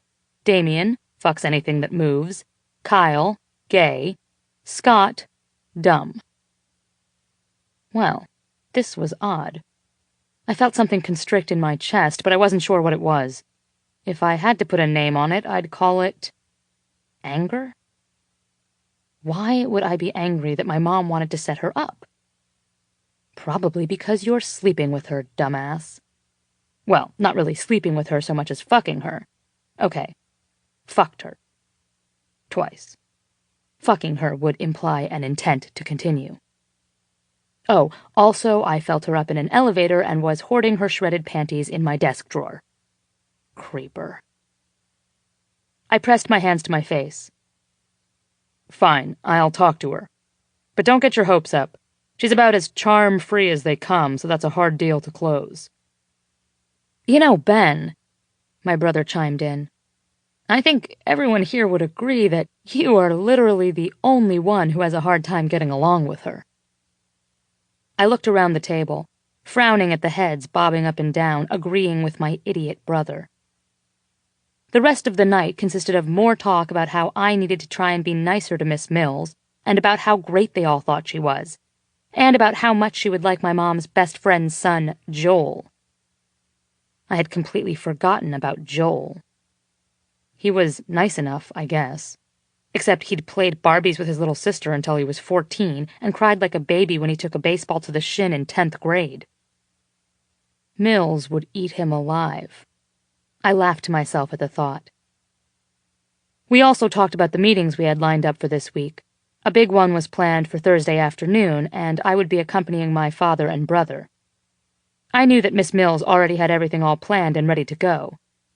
Much as I hated to admit it, she was always 2 steps ahead and anticipated everything I needed. I left with the promise that I would do my best to convince her to come, although, to be honest, I didn't even know when I would see her in the next few days. I had meetings and appointments all over the city, and I doubted that in those brief moments I was actually in the office I would have much good to say. Glaring out the window as we crawled down South Michigan Avenue the next afternoon, I wondered if my day would ever improve. I hated sitting in traffic. The office was only a few blocks away, and I was seriously considering just having the driver take the car back and getting out and walking. It was already after 4, and we'd managed to travel only 3 blocks in 20 minutes. Perfect. Closing my eyes, I rested my head on the seat and recalled the meeting I had just left. Nothing in particular had gone wrong. In fact, quite the opposite. The clients had been thrilled with our proposals, and everything had gone off without a hitch. I just couldn't shake my horrible mood. Henry made a point of telling me every 15 minutes of the last 3 hours that I was behaving like a moody teenager, and by the time the contracts were signed, I wanted to beat the shit out of him. Every chance he got, he asked what the hell my problem was, and, frankly, I couldn't say I blamed him. Even I had to admit I'd been a prick the last couple of days, and for me that was saying something. Of course, Henry declared as he left to head home that my problem was I needed to get laid. If he only knew. It had been 1 day. Just 1 day since the event in the elevator left me rock hard and with an itching desire to touch every inch of her skin. The way I was acting, you'd think I hadn't had sex in 6 months. But no. Nearly 2 days of not touching her, and I felt like a lunatic. The car stopped again, and I thought I would scream. My driver lowered the separator between the front and back seats, tossing me an apologetic smile. "Sorry, Mr. Ryan. I'm sure you're going crazy back there. We're only 4 blocks away. Would you rather walk?" Glancing out the tinted windows, I noticed we'd stopped right across the street from La Perla. "I can pull over, just—" I was out of the car before he had a chance to finish his sentence. Standing on the curb, waiting to cross, it occurred to me that I didn't have a clue what point there would be to going inside. What was I planning on doing? Was I buying something, or just torturing myself? I stepped into the store and stopped in front of a long table covered with frilly lingerie. The floors were a warm honey wood, the ceilings littered with long cylindrical light fixtures, clustered into groups throughout the large room. The dim lighting cast the entire space in a soft, intimate glow, illuminating the tables and racks of expensive lingerie. Something about the delicate lace and satin brought on that all-too-familiar desire for her. Running my fingers along a table set near the front of the store, I became aware that I had already garnered the attention of the sales staff. A tall blonde walked toward me. "Welcome to La Perla," she said, looking me up and down like a lion eyeing a steak. It occurred to me that a woman in this business would know how much I paid for my suit, and that my cufflinks were real diamonds. Her eyes practically turned into flashing dollar signs. "Is there something I can help you find today? Maybe a gift for your wife? Your girlfriend, perhaps?" she added, a hint of flirtation in her voice. "No, thank you," I answered, suddenly feeling ridiculous for even being here. "I'm just looking." "Well, if you change your mind, let me know," she said with a wink, before turning and making her way back to the sales counter. I watched her walk away and was immediately disgusted that I hadn't even considered getting her number. Fuck. I wasn't a total man whore, but a beautiful woman in a lingerie store, of all places, had just flirted with me, and it hadn't even occurred to me to flirt back. Christ, what the hell was wrong with me? I was just about to turn and leave when something caught my eye. I let my fingers run across the black lace garter belt hanging on a rack. I hadn't realized women really wore these outside of Playboy photo shoots until I'd started working with her. I remembered a meeting our first month working together. She had crossed her legs beneath the table and shifted in just the right way that her skirt rode up, revealing the delicate white strap attached to her stockings. It was the first time I'd seen evidence of her penchant for lingerie, but it wasn't the first time I'd had to spend the lunch hour beating off in my office thinking about her. "See something you like?" I turned, startled to hear a familiar voice behind me. Shit. Miss Mills. But I'd never really seen her like this before. She looked stylish, as always, but completely casual. She was wearing dark-fitted jeans and a red tank top. Her hair was in a sexy ponytail, and without makeup or the glasses she sometimes wore around the office, she didn't look much older than 20. "What the hell are you doing here?" she asked, her fake smile slipping from her face. "How is that any of your business?" "Just curious. You don't have enough of my underwear that you have to start a collection of your own?" She glared at me, motioning to the garter belt still in my hands. I let go of it quickly. No, What exactly do you do with them anyway? Do you have them tucked away somewhere like little mementos of your conquests?" She folded her arms across her chest, causing her breasts to push together. My eyes fell straight to her cleavage, and my dick stirred in my pants. "Jesus," I said, shaking my head. "Why do you have to be such a bitch all the time?" I could feel the adrenaline trickling into my veins, feel my muscles tensing as I literally shook with lust and rage. "I guess you just bring out the best in me," she said.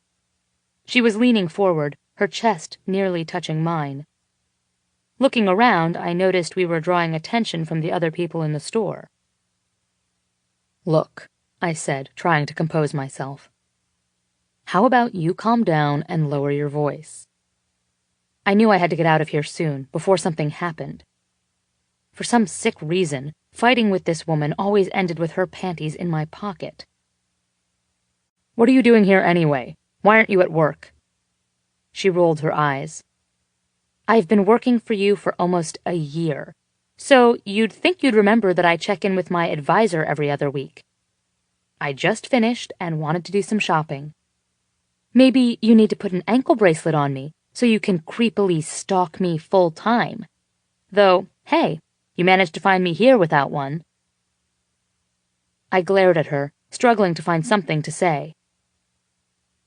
"You're always so fucking pissy with me." "Nice one, Ben. Really clever." "Come with me," she said, and grabbed hold of my arm, dragging me to the back of the store. She pulled me around a corner and into a dressing room. She had obviously been here a while.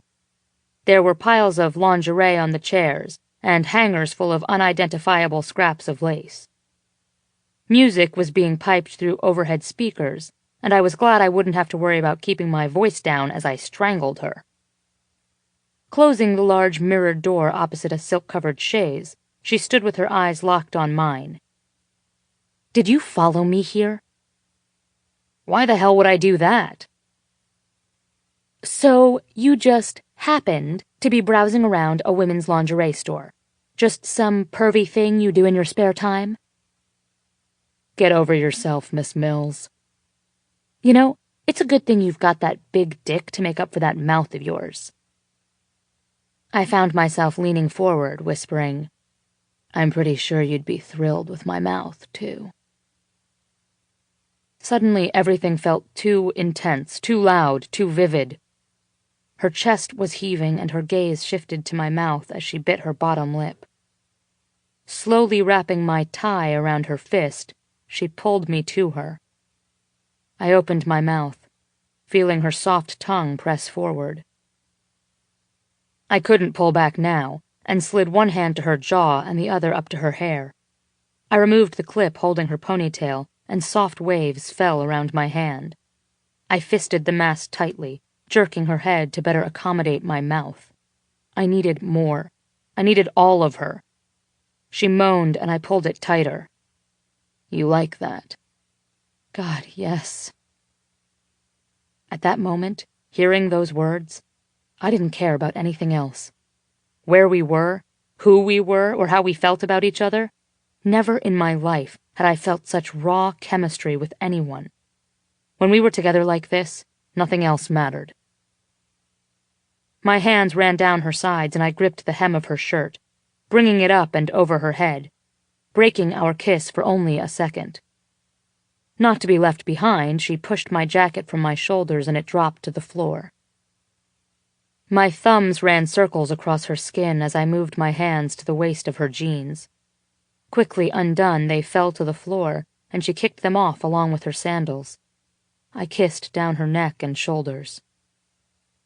"Damn," I growled. Looking up, I could see her perfect body reflected back at me in the full-length mirror. I had fantasized about her undressed more times than I could probably admit, but reality, in daylight, was better. So much better. She was wearing sheer black panties that only covered half her ass, and a matching bra, her silky hair spilling down across her back. The muscles in her long-toned legs flexed as she pushed up on her toes to reach my neck. The visual, along with the feeling of her lips, made my dick push painfully against the confines of my pants. She bit my ear hard as her hands went to the buttons of my shirt. "I think you like it rough, too." I undid my pants and belt, pushing them and my boxers to the floor, and then pulled her with me to the chaise. A thrill shot through me as my hands moved around her ribs to the clasp of her bra. Her breasts pressed against me as if urging me on, and I kissed along her neck as my fingers quickly unhooked her bra and I slipped the straps from her shoulders. I pulled back slightly to allow the garment to fall, and for the first time took in the full view of her breasts completely bared to me. Fucking perfect. In my fantasies, I'd done everything to them. Touched them, kissed them, sucked them, fucked them, but nothing compared to the reality of just staring at them. Her hips rolled over me, and nothing but her tiny panties separated us. I buried my face in her chest, and her hands ran through my hair, pulling me closer. "You want to taste me?" she whispered, staring down at me. She pulled my hair hard enough to yank my head away from her skin. I had no smart-ass remark. Nothing biting to get her to stop talking and just fuck me. I did want to taste her skin. I wanted it more than I think I'd ever wanted anything. "Yeah." "Ask nicely, then." "Fuck asking nicely. Let me go." She whimpered, leaning forward to let me suck a perfect nipple into my mouth, causing her to pull harder on my hair. Damn, that felt good. So many thoughts ran through my mind. There was nothing in this world I wanted more than to bury myself in her. But I knew when it was over I would hate us both. Her for making me weak, and myself for allowing lust to override my common sense. But I also knew I couldn't stop. I had turned into a junkie, living for my next fix. My perfectly constructed life was crashing around me, and all I cared about was feeling her. Sliding my hands down her sides, I let my fingers run along the waist of her underwear. A shiver went through her, and I closed my eyes tightly as I bound the material in my hand, willing myself to stop. "Go ahead and rip them. You know you want to," she murmured into my ear and then bit down hard. A half-second later, her panties were nothing but a mess of lace in the corner of the room. Grabbing her hips roughly, I lifted her and held the base of my dick with the other hand, and pulled her down onto me. The feeling was so intense that I had to forcefully still her hips to keep from exploding. If I lost it now, she would only throw it back in my face later, and I wouldn't give her the satisfaction. Once I felt in control again, I began moving her hips. We hadn't been in this position yet, her on top, face to face, and even though I hated to admit it, our bodies fit together perfectly. Bringing my hands down her hips to her legs, I gripped one in each hand and wrapped them around my waist.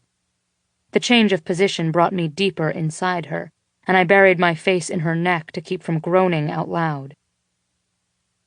I was aware of the sounds of voices all around us as people entered and left the other dressing rooms. The thought that we could get caught at any moment only made this better. Her back arched as she stifled a moan, and her head fell back. The deceptively innocent way she bit her lip was driving me crazy. Once again, I found myself looking over her shoulder to watch us in the mirror.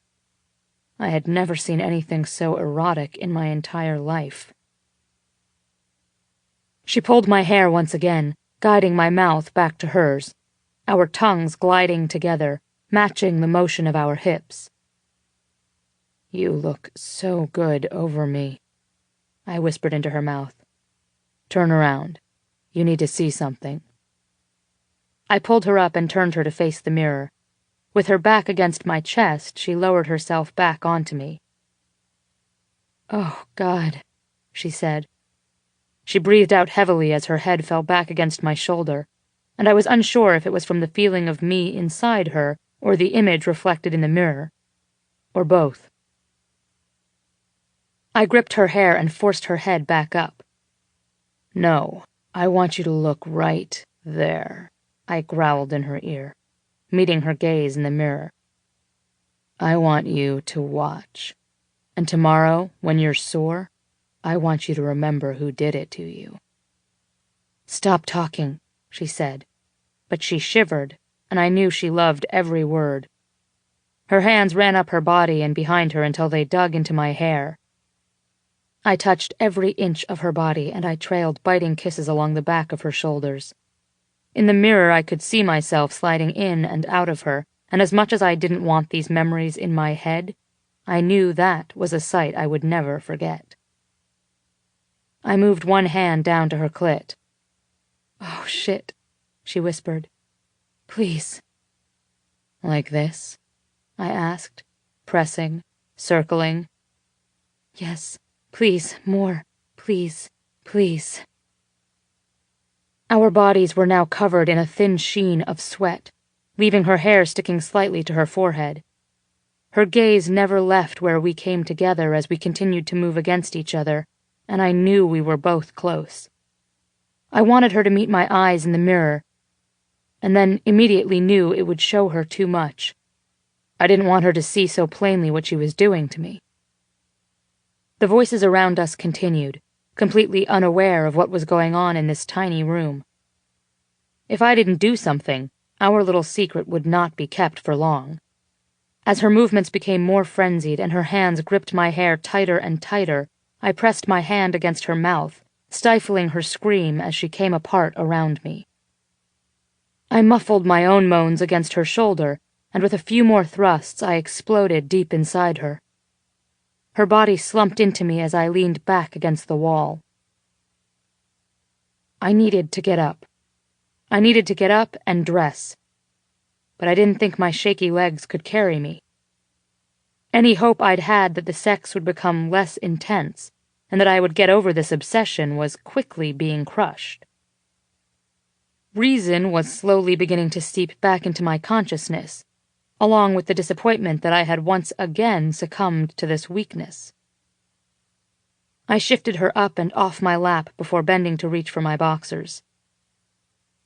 When she turned and looked at me, I expected hatred or indifference, but there was something vulnerable in her eyes before they snapped shut and she looked away. We both dressed in silence. The fitting room area suddenly seemed too quiet and too small, and I was overly aware of each breath she took. Straightening my tie, I picked up the torn panties from the floor, depositing them in my pocket. I went to grab the door handle and stopped. Reaching out, I ran my hands slowly along the lacy fabric hanging from one of the hooks on the wall. I met her eyes and said, "Get the garter belt, too." And without looking back, I walked out of the dressing room.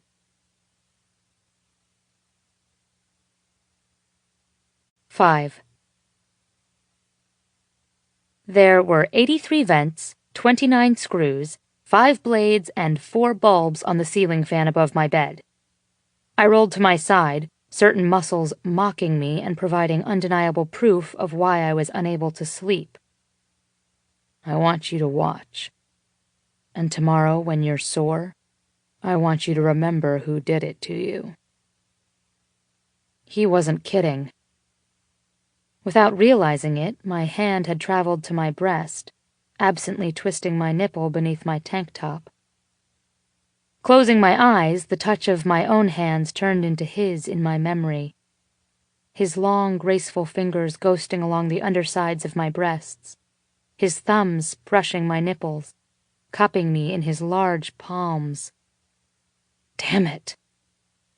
I let out a loud sigh and kicked a pillow off my bed. I knew exactly where this train of thought was headed. I had done this exact same thing 3 nights in a row, and it had to stop now.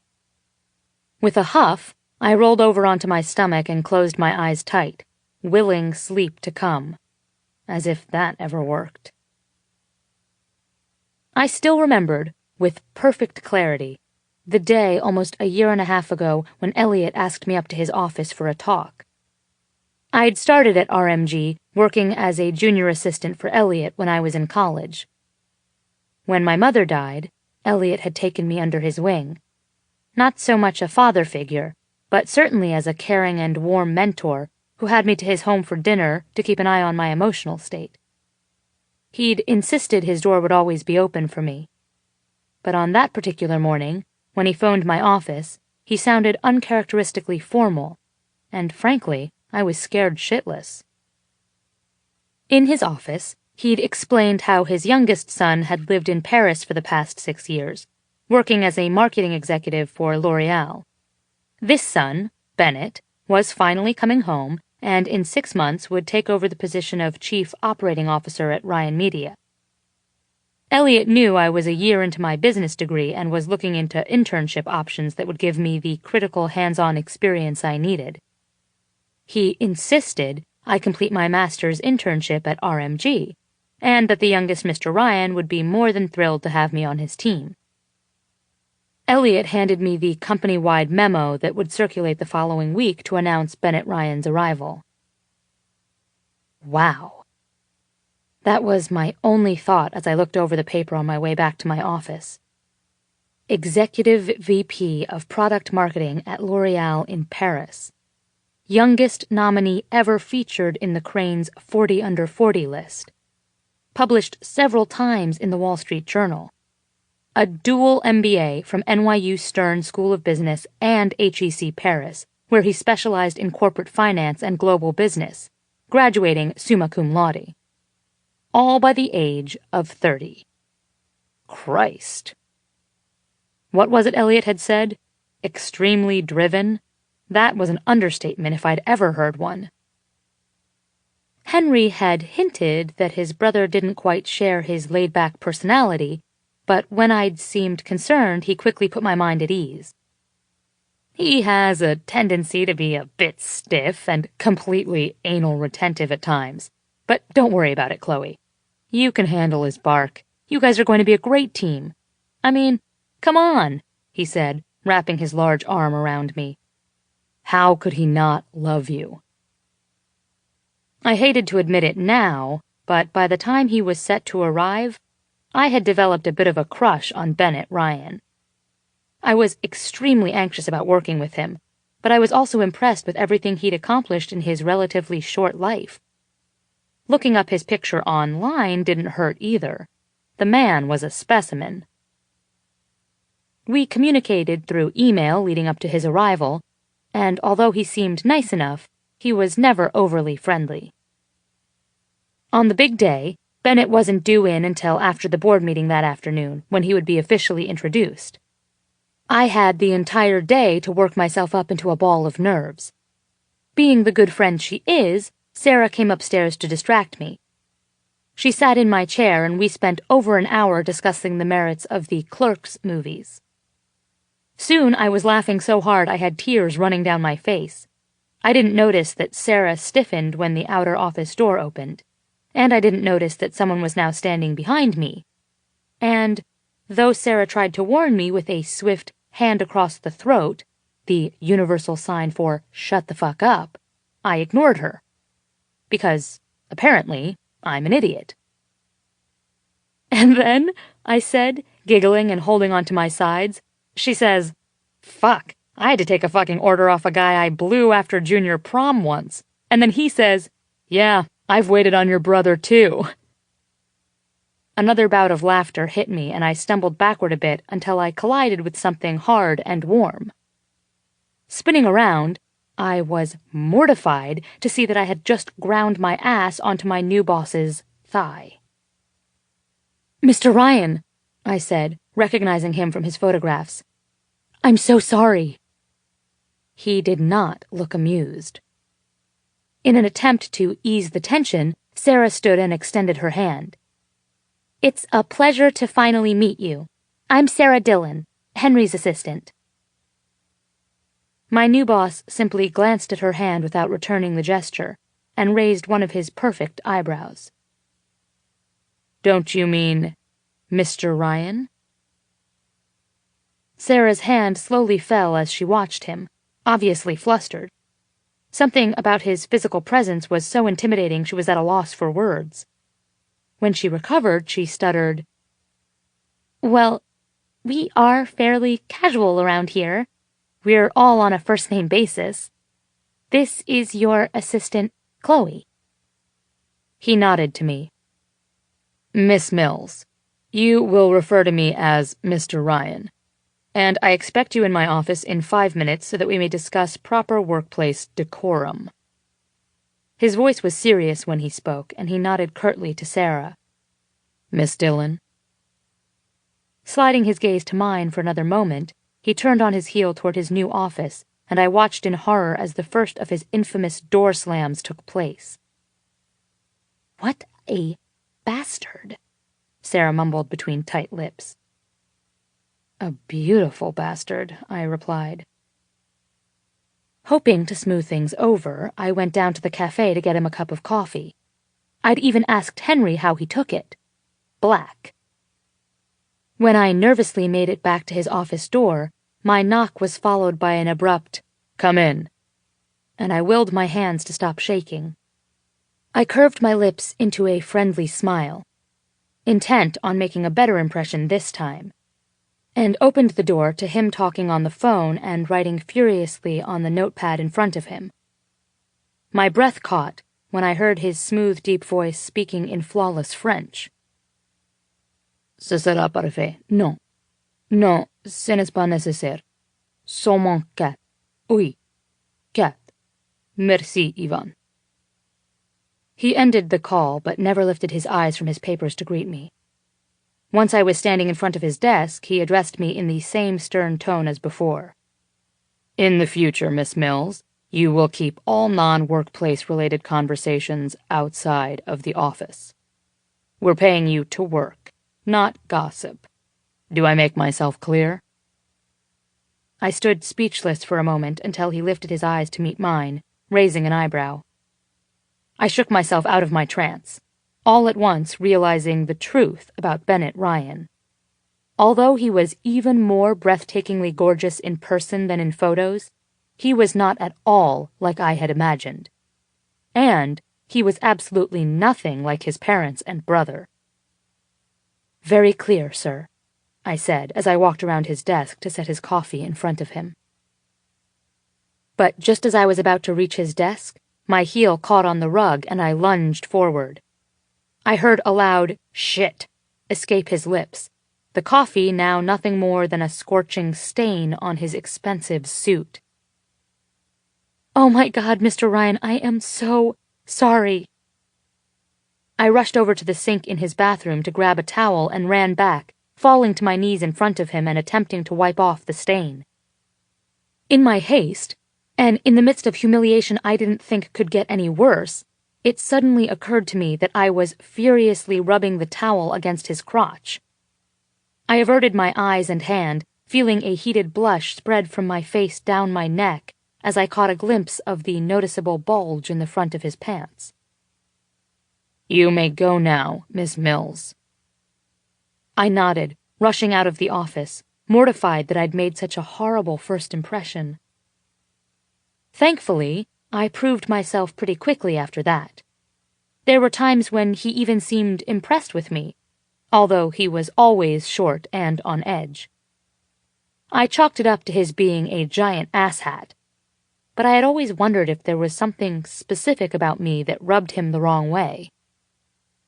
Besides that towel, of course.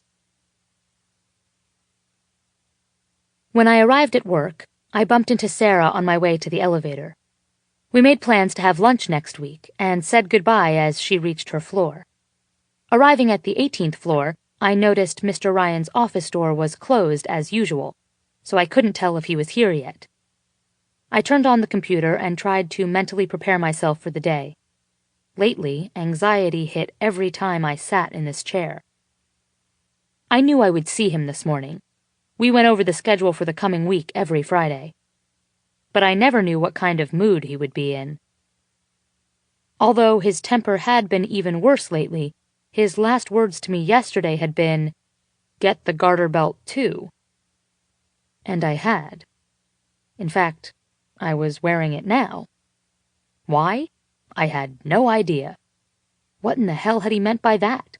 Did he think he was going to see it? No fucking way. Then why had I worn it? I swear to God, if he rips it... I stopped myself before I could finish. Of course he wouldn't rip it. I was never going to give him the chance. Keep telling yourself that, Mills. Answering some emails, editing the Papadakis contract for intellectual property issues, and making a few hotel inquiries took my mind off the situation for a bit. And about an hour later, his office door opened. Looking up, I was met with a very businesslike Mr. Ryan. His dark two-button suit was impeccable, complemented perfectly by the pop of color in his red silk tie. He looked calm and completely at ease. No trace remained of the wild man who had fucked me in the La Perla dressing room approximately 18 hours and 36 minutes ago. Not that I was counting. "Are you ready to begin?" "Yes, sir." He nodded once and turned back to his office. Okay, so that's how this was going to play out. Fine by me. I wasn't sure what I'd been expecting, but was somewhat relieved that things weren't different. Things between us were getting more and more intense, and it would mean a harder crash when it all stopped and I was left to pick up the pieces of my career. I hoped we could limp through this without further disaster until I finished my degree. I followed him into his office and took a seat. I began going over the list of tasks and appointments that needed his attention. He listened without comment, jotting things down or entering them into his computer when needed. "There's a meeting with Red Hawk Publishing scheduled for 3 this afternoon. Your father and brother are also planning to attend. It will probably take up the rest of the afternoon, so your calendar has been cleared." And so it went, until eventually we got to the part I'd been dreading. "Lastly, the J.T. Miller Marketing Insight Conference is in San Diego next month," I said, suddenly becoming interested in what I was doodling in my calendar. The pause that followed seemed to drag forever, and I glanced up to see what was taking so long. He was staring at me, tapping a gold pen on the desk, his face completely void of any expression. "Will you be accompanying me?" he asked. "Yes." My one word created a suffocating silence in the room. I had no idea what he was thinking as we looked at each other. "It's in the terms of the scholarship that I attend. I, also think it'd be good to have me there to, help manage your affairs." "Make all the necessary arrangements," he said with an air of finality as he resumed typing on his computer. Assuming I had been dismissed, I stood and began walking toward the door. "Miss Mills?" I turned to look at him, and even though he didn't meet my gaze, he almost seemed nervous. Well, that was different. "My mother has asked me to extend an invitation to you for dinner next week." Oh. I felt heat bloom across my cheeks. "Well, please tell her I'll look at my schedule." I turned to leave again. "I was told I must strongly encourage you to attend." Turning back slowly, I saw he was now staring at me, and he definitely looked uncomfortable. "And why exactly should you do that?" "Well," he said before clearing his throat, "apparently she has someone she would like you to meet." This was new. I'd known the Ryans for years, and although Susan might have mentioned a name in passing, she'd never actively tried to fix me up with anyone. "Your mother is trying to set me up?" I asked, walking back toward his desk and folding my arms over my chest. "So it seems." Something in his face didn't quite fit his nonchalant answer. "Why?" I asked with a raised eyebrow. His brow furrowed in obvious annoyance. "How the hell would I know? It's not like we sit around discussing you," he growled. "Maybe she's worried that with that sparkling personality of yours, you'll end up an old spinster wearing muumuus and living in a house full of cats." Leaning forward with my palms on his desk, I glared at him. "Well, maybe she should be more worried that her son will turn into a dirty old man who spends his time hoarding panties and stalking girls in lingerie stores." Jumping out of his chair, he leaned toward me, his face furious. "You know, you are the most—" He was cut off as the phone rang. We stared fiercely at each other from across the desk, both of us breathing heavily. For a moment, I thought he would throw me across the desk. For another moment, I wanted him to. Still glaring at me, he reached for the phone. "Yes?" He barked sharply into the receiver, his eyes never leaving mine. "George. Hello. Yes, I have a minute." He lowered himself back into his desk chair, and I lingered to see if he needed anything from me while he talked to Mr. Papadakis. He held up his index finger for me to wait before he slid it over his pen, rolling it across his desk as he listened to the call. "You need me to stay?" I asked. He nodded once before speaking into the phone. "I don't think you need to be that specific at this stage, George." The deep tenor of his voice vibrated down my spine. "Just a general outline is fine. We need to know the scope of this proposal before we can move into drafting." I shifted where I stood. He was such an egomaniac, making me stand here like I was holding a plate of grapes and fanning him while he spoke to a colleague. He looked up at me and did a slight double-take, his eyes dropping to my skirt. When he looked back up, his lips opened slightly, as if he would ask me something were he able. And then he reached forward, pen poised between his finger and thumb, and used the tip of it to lift the hem of my skirt up my thigh. His eyes widened when he saw the garter. "I understand," he murmured into the phone, letting my skirt fall. "I think we can agree that's a positive development." His eyes moved up my body, darkening as they traveled. My heart began to pound. When he looked at me like that, I wanted to slip onto his lap and bind him to the chair with his tie. No, nothing so broad at this point. As I said, this is only a preliminary outline." I slipped around his desk and sat in the chair across from him. He raised an eyebrow, interested, and then slipped the tip of the pen between his teeth, biting down. Heat bloomed between my legs, and I reached for the hem of my skirt, sliding the fabric up my thighs, exposing my skin to the cool air in his office and to the hungry eyes across the desk from me. "Yes, I see," he said, but his voice was deeper even still, hoarse now. My fingertips trailed over the lines of the garters, along skin, and to the satin of my underwear. Nothing, and no one, had ever made me feel as sexy as he did. It was as if he took all my thoughts of my job, my life, and my goals and said, "These are all well and good, but look at this other thing I'm offering you. It will be twisted and very dangerous, but you'll crave it. You'll crave me." And if he'd said that out loud, he would have been right. "Yes," he said again. "I think that's the ideal path forward." "You do you?" I smiled at him, chewing my lip, and he gave me a devilish half-smile in return. The fingers of one hand traveled higher, cupping my breast and squeezing.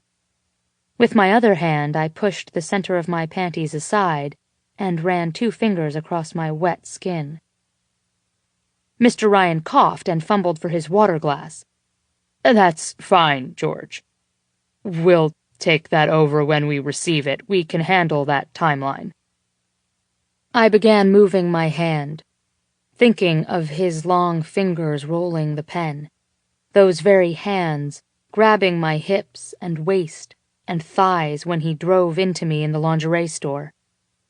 I moved faster, my eyes falling closed and head dropping back against the chair. I tried to be quiet, biting down on my lip when a tiny moan escaped. I imagined his hands and taut forearms, muscles tensing beneath skin as his fingers moved inside me. His legs in front of my face the night in the conference room, tight and sculpted, struggling to keep from thrusting. Those eyes on me, dark and pleading. I looked up to see them exactly as I imagined, not watching my hand, but seeing his hungry expression trained on my face as I fell and fell and fell. My climax was both overwhelming and unsatisfying. I wanted it to be his touch doing this to me instead of my own. At some point, his call had ended, and my breath sounded too loud in the silent room. He sat across from me, sweat beading his brow, his hands gripping the arms of his desk chair as if he'd been thrown into the wind. "What are you doing to me?" he asked quietly. I grinned, blowing my bangs out of my eyes. "I'm pretty sure I just did that to myself." His brow lifted. "Indeed." I stood, smoothing my skirt back down my thighs. "If that will be all, Mr. Ryan, I'll get back to work." By the time I returned from freshening up in the restroom, I had a text message from Mr. Ryan, informing me that he would meet me in the parking garage to head downtown. Thank God the other executives and their assistants would be going to the Red Hawk meeting. I knew from our history that if I had to sit in a limo with that man alone for 20 minutes, especially after what I just did, there were only 2 possible outcomes, and only one of them ended with his balls intact. The limo was waiting right outside, and as I made my way to it, our driver smiled widely to me and opened the door. "Hey, Chloe, how's work?" "Busy, fun, never-ending." "How's school?" I smiled back. Stuart was my favorite driver, and although he had a tendency to be a bit of a flirt, he always made me smile. "If I could drop physics and still graduate with a degree in biology, I would." "Too bad you aren't a scientist, or you could tutor me," he said, wiggling his eyebrows. "If you two are finished, we actually have somewhere important to be. Maybe you can flirt with Miss Mills on your own time." Mr. Ryan was apparently already inside waiting for me, and he glared at the 2 of us as he retreated back into the car. I grinned and rolled my eyes at Stuart before stepping inside. Aside from Mr. Ryan, the car was empty. "Where are the others?" I asked, confused, as we pulled away. "They have a dinner meeting later this evening and decided to drive separately." He busied himself with his printouts. I couldn't help but notice the way he was nervously tapping his fancy Italian Oxfords. I eyed him suspiciously. He didn't look any different. In fact, he looked sexier than hell. His hair was its usual perfect mess. As he absent-mindedly lifted his gold pen to his lips, just as he had in his office earlier, I actually had to shift in my seat to ease my discomfort. When he looked up, the smirk on his face let me know I had been caught ogling him. "See something you like?" he asked. "Not back here," I replied with a smirk of my own. And, just because I knew it would get to him, I purposely recrossed my legs, making sure my skirt rode up a bit more than was appropriate. Maybe he needed to remember who could win at this game. The scowl was back in an instant. Mission accomplished. The 18.5 minutes left of our 20-minute drive were spent trading dirty looks across the car, while I tried to pretend I wasn't fantasizing about having his pretty head between my legs. Needless to say, by the time we got there, I was in a bad mood. The next 3 hours passed at a snail's pace. The other executives arrived, and introductions were made all around. A particularly striking woman named Lila seemed to take an immediate interest in my boss. She was in her early 30s with thick red hair, luminous dark eyes, and a body to die for. And, of course, the panty-dropping smile was in full force as he nearly charmed her unconscious the entire afternoon. Asshole. When we walked into the office at the end of the day, after an even more tense drive back, it still seemed like Mr. Ryan had something to say, and if he didn't do it soon, I was going to explode. When I wanted him to be quiet, he couldn't keep his mouth shut, but when I needed him to say something, he became a mute. A sense of déjà vu and dread filled me as we made our way through the semi-deserted building and toward the elevator. The second those gold doors closed, I wished I were anywhere but standing next to him. Was there suddenly less oxygen in here? As I glanced at his reflection in the polished doors, it was hard to tell how he felt. He'd loosened his tie and his suit jacket was slung over his arm. During the meeting, he'd rolled the sleeves of his dress shirt partway up his forearms, and I tried not to stare at the lines of muscle beneath his skin. Other than the constant clenching of his sharp jaw and his downcast eyes, he looked completely calm. When we reached the 18th floor, I let out a giant breath. That had to have been the longest 42 seconds of my life. I followed him through the door, trying to keep my eyes off him as he quickly entered his own office. But to my surprise, he didn't close the door behind him. He always closed his door. I quickly checked my messages and wrapped up a few last-minute details before I could leave for the weekend. I don't think I'd ever been in more of a hurry to get out of here. Well, that wasn't exactly true. The last time we were alone on this floor, I had made a pretty quick getaway. Damn, if there was ever a time to not think about that, it would be now, in the empty office. Just me and him. He left his office right as I was gathering my things, placing an ivory envelope on my desk and continuing to the door without pausing. What the hell was this? Quickly opening the envelope, I saw my name on several pieces of elegant ivory paper. It was paperwork for a private credit account at La Perla, with Mr. Bennett Ryan as the account holder. He opened a credit account for me?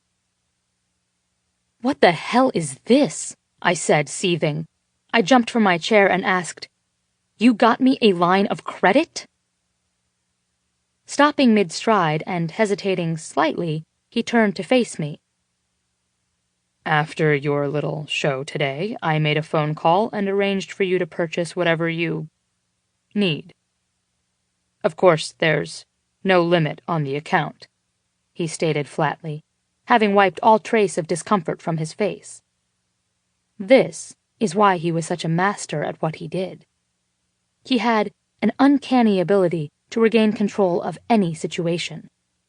But did he honestly think he could control me? "So, to be clear," I said, shaking my head and trying to keep some semblance of calm, "you arranged to buy me underwear." "Well, just to replace the things that I—" He stopped, possibly rethinking his response. "The things that have been damaged. If you don't want it, don't fucking use it," he hissed before turning to leave again. "You son of a bitch." I managed to stand in front of him, the crisp stationery now a mangled ball of paper in my clenched fist. "Do you think this is funny? Do you think I'm some plaything you can just dress up for your own amusement?" I didn't know who I was angrier with. Him for thinking of me that way, or me for allowing this thing to start in the first place. He scoffed. "Oh yes, I find this absolutely hilarious." "Take this and stick it up your ass." I shoved the ivory paper into his chest and grabbed my purse, turning and literally sprinting to the elevator. What an egotistical, womanizing ass. Logically, I knew that he hadn't meant to insult me. At least, I hoped not. But this was exactly why you don't fuck your boss. Why you definitely don't get off and give him a little show in his office. Apparently, I missed that part of orientation. "Miss Mills," he shouted, but I ignored him and stepped into the elevator. "Come on," I said to myself as I repeatedly pushed the button for the parking garage. His face appeared just as the doors closed, and I smiled to myself as I flipped him off. Real mature, Chloe. Shit! I yelled into the empty elevator, practically stomping my feet. That bastard had ripped his last pair of panties. The elevator chimed, signaling that I'd reached the garage, and muttering to myself, I made my way to my car. The garage was dimly lit, and mine was one of the only cars left on this level, but I was too furious to even give it a second thought. I'd hate to see the unlucky prick who dared mess with me right now. Just as that thought entered my mind, I heard the stairwell door burst open and Mr. Ryan call out from behind me. "Christ, will you fucking wait?" he shouted. It did not escape my attention that he was out of breath. I suppose sprinting down 18 flights of stairs would do that to a person. Unlocking my car, I jerked open the door and threw my purse onto the passenger seat. "What the hell do you want, Ryan?" "God, can you take it out of bitch mode for 2 seconds and listen to me?" I spun around to face him. "Do you think I'm some kind of whore?" 100 different emotions flashed across his face.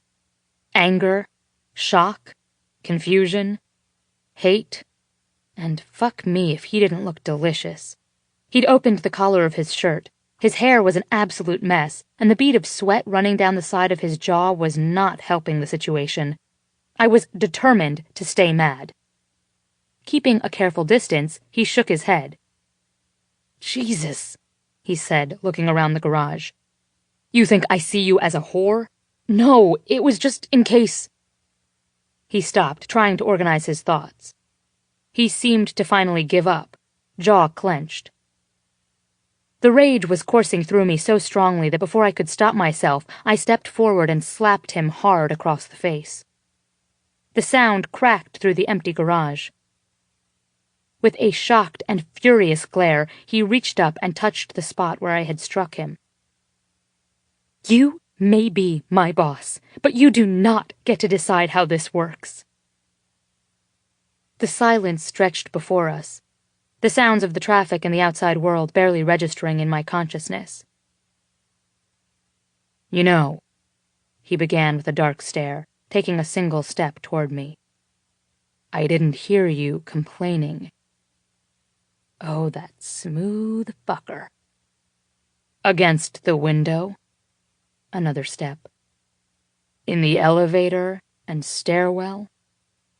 In the dressing room while you watched me fuck you?" And another.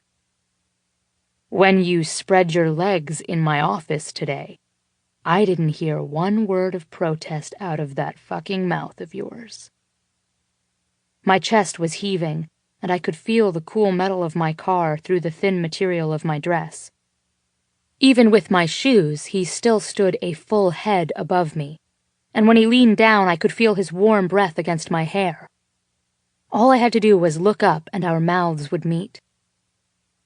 "Well, I'm over it," I said through clenched teeth, but each labored breath brought me a brief moment of relief as my chest grazed against his.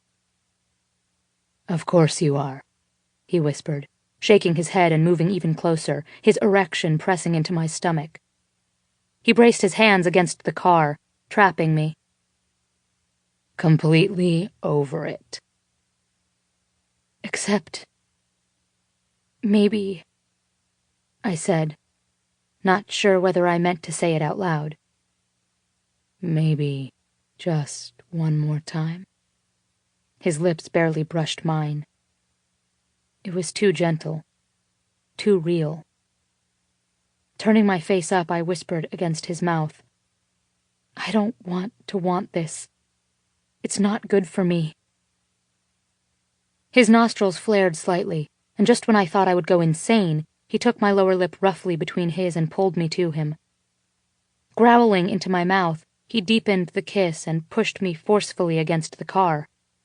Like last time, he reached up and removed the pins from my hair.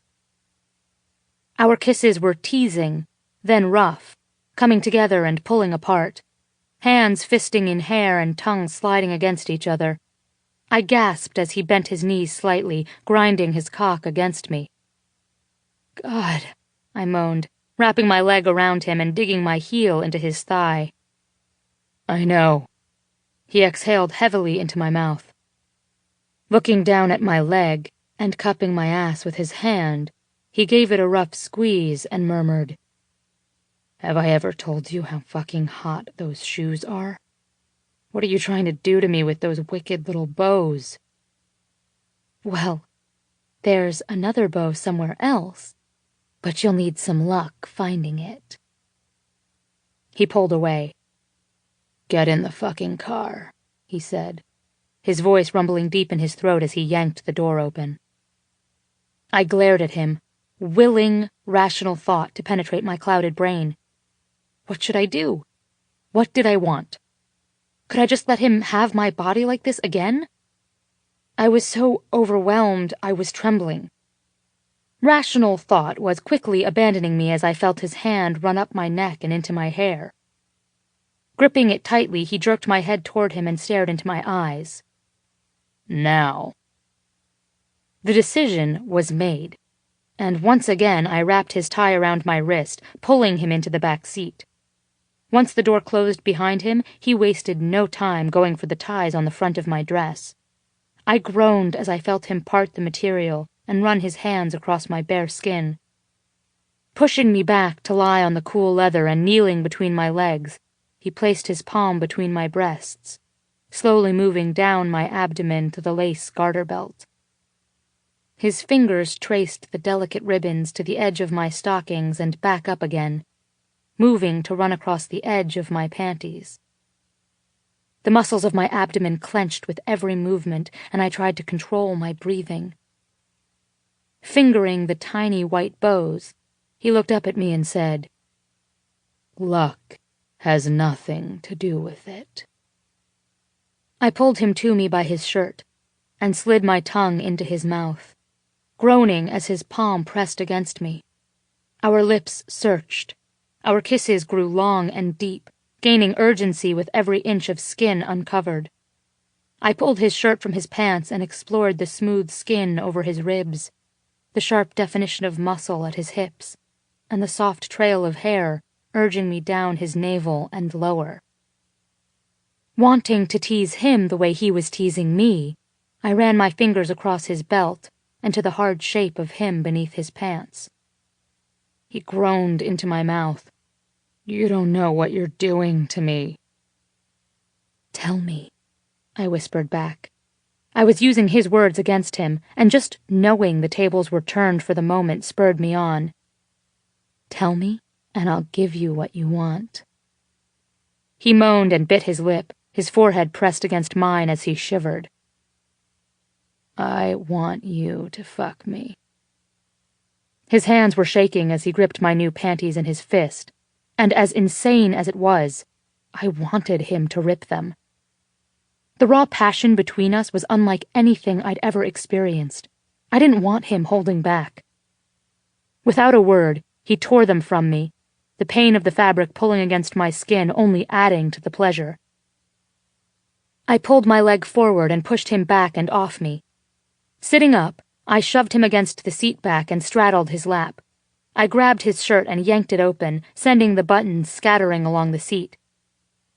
I was lost to everything but him and this. The feel of the air against my skin, the ragged sounds of our breathing, the heat of his kiss, and the thought of what lay ahead. With frantic hands I undid his belt and pants, and with his help managed to get them down his legs. The tip of his cock grazed my entrance and I closed my eyes, slowly sliding down over him. "Oh, God," I groaned. The sensation of him inside me only making the bittersweet ache intensify. Lifting my hips, I began to ride him, each movement feeling more intense than the one before. The pain from his rough fingertips on my hips only fueled my lust. His eyes were closed and his moans were muffled against my breast. Moving his lips across my lace bra, he pulled one cup down and took my hardened nipple between his teeth. I gripped his hair tightly and elicited a moan from him, his mouth opening around my skin. "Bite me," I whispered. He bit down hard, making me cry out and pull harder on his hair. My body was so in tune with his, it reacted to every look and touch and sound. I both hated and loved how he made me feel. I'd never been one to lose control, but when he touched me like this, I happily threw it out the window. "Do you like feeling my teeth?" he asked, his breath short and jagged. "Do you fantasize about where else I could bite you?" I pushed on his chest and stared up at him. "You just don't know when to shut your mouth, do you?" He lifted me off and roughly threw me down onto the seat. Pushing my legs apart, he thrust back into me. My car was too small for this, but there was nothing that could have stopped us now. Even with his legs bent awkwardly below him and my arms braced above me to protect my head from the door, it was almost too much. Pulling himself onto his knees and into a more comfortable position, he picked up one of my legs and placed it over his shoulder, forcing his cock deeper inside me. "Oh, God, yes." "Yeah?"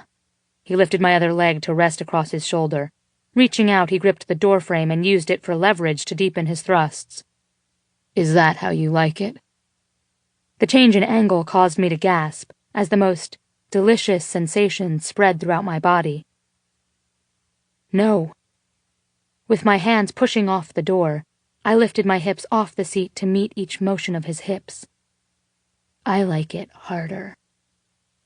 "Fuck," he murmured as he turned his head slightly, his open mouth leaving wet kisses up and down my leg. By now our bodies were glistening with sweat. The windows were completely fogged up, and our groans filled the silent space of the car. The dim glow from the garage lights emphasized every carved indentation and muscle of the masterpiece above me. I watched him in awe, his body straining with the effort, his hair mussed and sticking to his damp forehead, the tendons in his neck pulled tight. Ducking his head between his outstretched arms, he closed his eyes tightly and shook his head. "Oh, God," he panted. I can't stop." I arched to get closer, needing to find a way to pull him deeper, more completely into me. I'd never wanted to consume another body as rabidly as I did when he was inside me. But even like this, I could never seem to get close enough to the parts of him I wanted to feel. And it was with that thought in my mind that the delicious ratcheting tension along my skin and in my belly crystallized into an ache so heavy I slipped my legs off his shoulders, pulling all of his weight on top of me and pleading, "Please, please, please," over and over. I was so close, so close. My hips circled and his hips answered rough but steady, as savage above as I was underneath. "So fucking close. Please." "Anything," he growled in reply, before bending to bite my lip and growl, "Take fucking anything." I screamed as I came, my nails digging into his back and the taste of his sweat on my lips. He swore, his voice deep and hoarse, and with one last powerful thrust he tensed above me. Exhausted and shaking, he collapsed with his face against my neck. I couldn't resist the urge to run my trembling hands through his damp hair as we lay there panting, his heart racing against my chest. A million thoughts skittered through my mind as the minutes passed. Slowly our breathing calmed, and I almost thought he'd fallen asleep when he moved his head away. My sweaty body was instantly chilled as he started getting dressed. I watched him for a moment before sitting up and putting on my dress, feeling heavily ambivalent.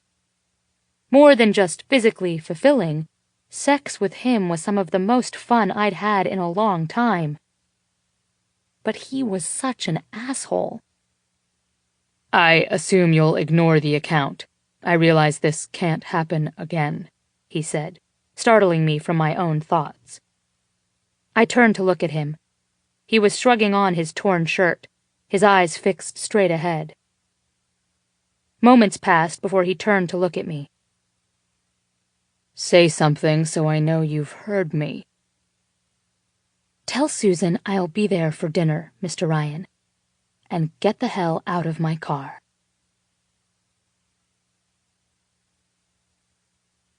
Six.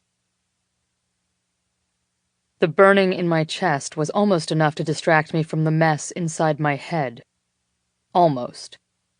I increased the incline on the treadmill and pushed myself harder.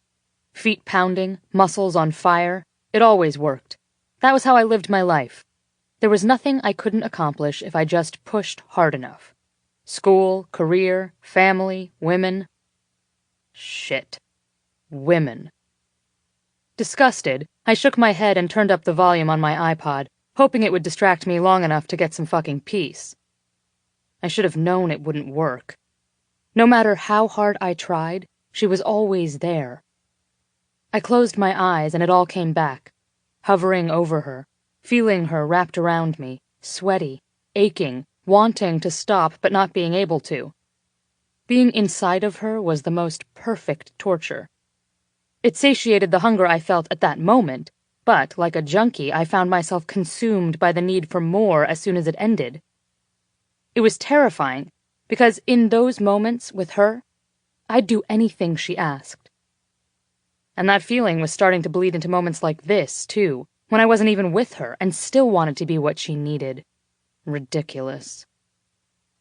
My earbud was tugged free, and I turned toward the source of the annoyance. What? I said, glaring at my brother.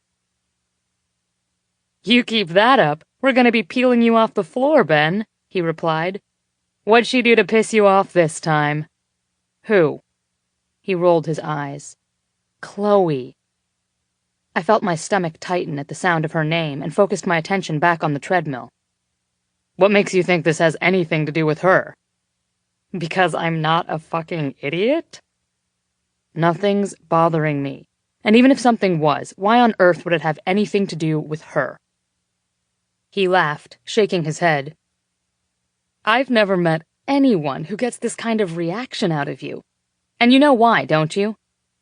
He had shut off his machine and was now focusing all his attention on me.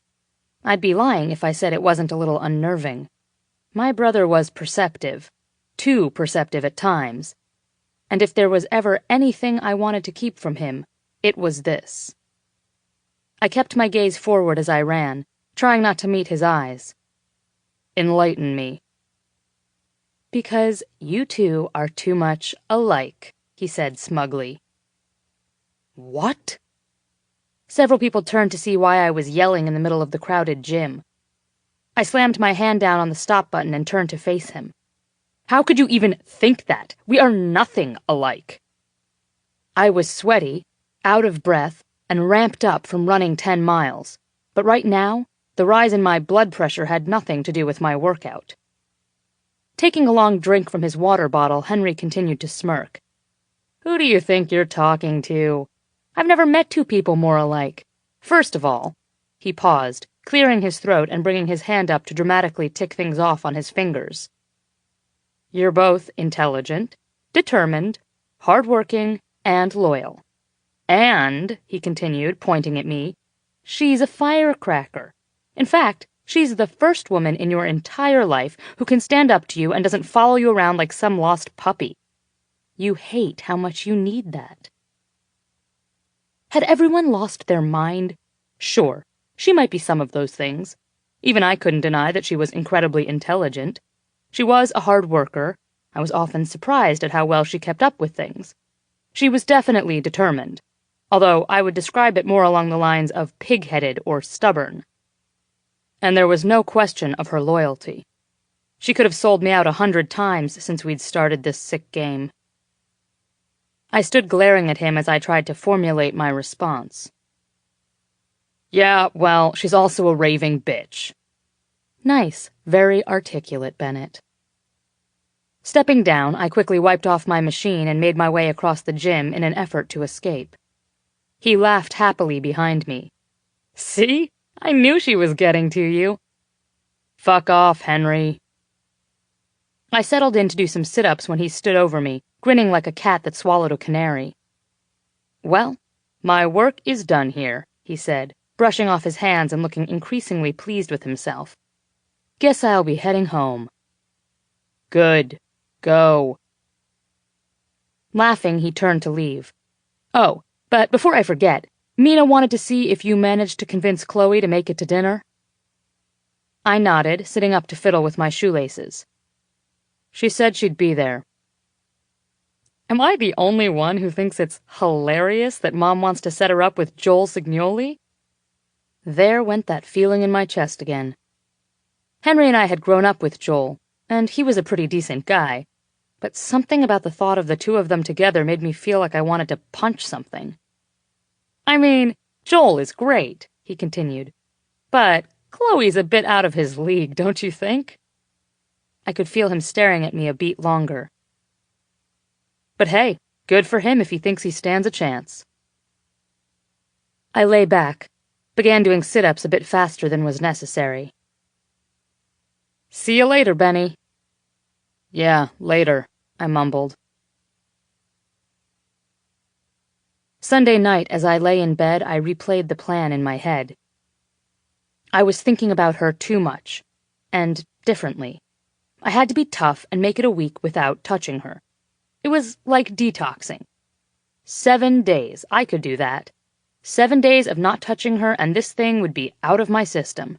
I could finally move on with my life. There were just a couple of precautions I had to take. First, I couldn't be goaded into arguing with her. For some reason, the two of us arguing was like some sick form of foreplay. Second, no more fantasizing about her. Ever. That meant no more reliving sexual encounters, no more fantasizing about new ones, and no more picturing her naked or with any of my body parts coming in contact with any of hers. And for the most part, things seemed to go according to plan.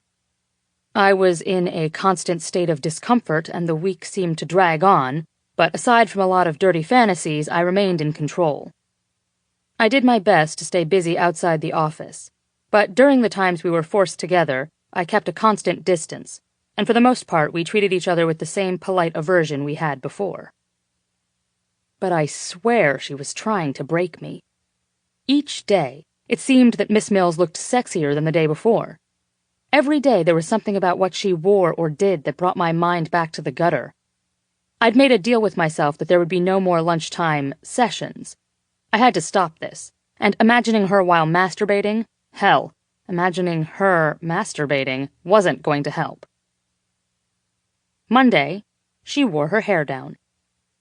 All I could think about as she sat across from me during a meeting was wrapping it around my hands as she went down on me. Tuesday, she had on a form-fitting knee-length skirt and those stockings with the seam up the back.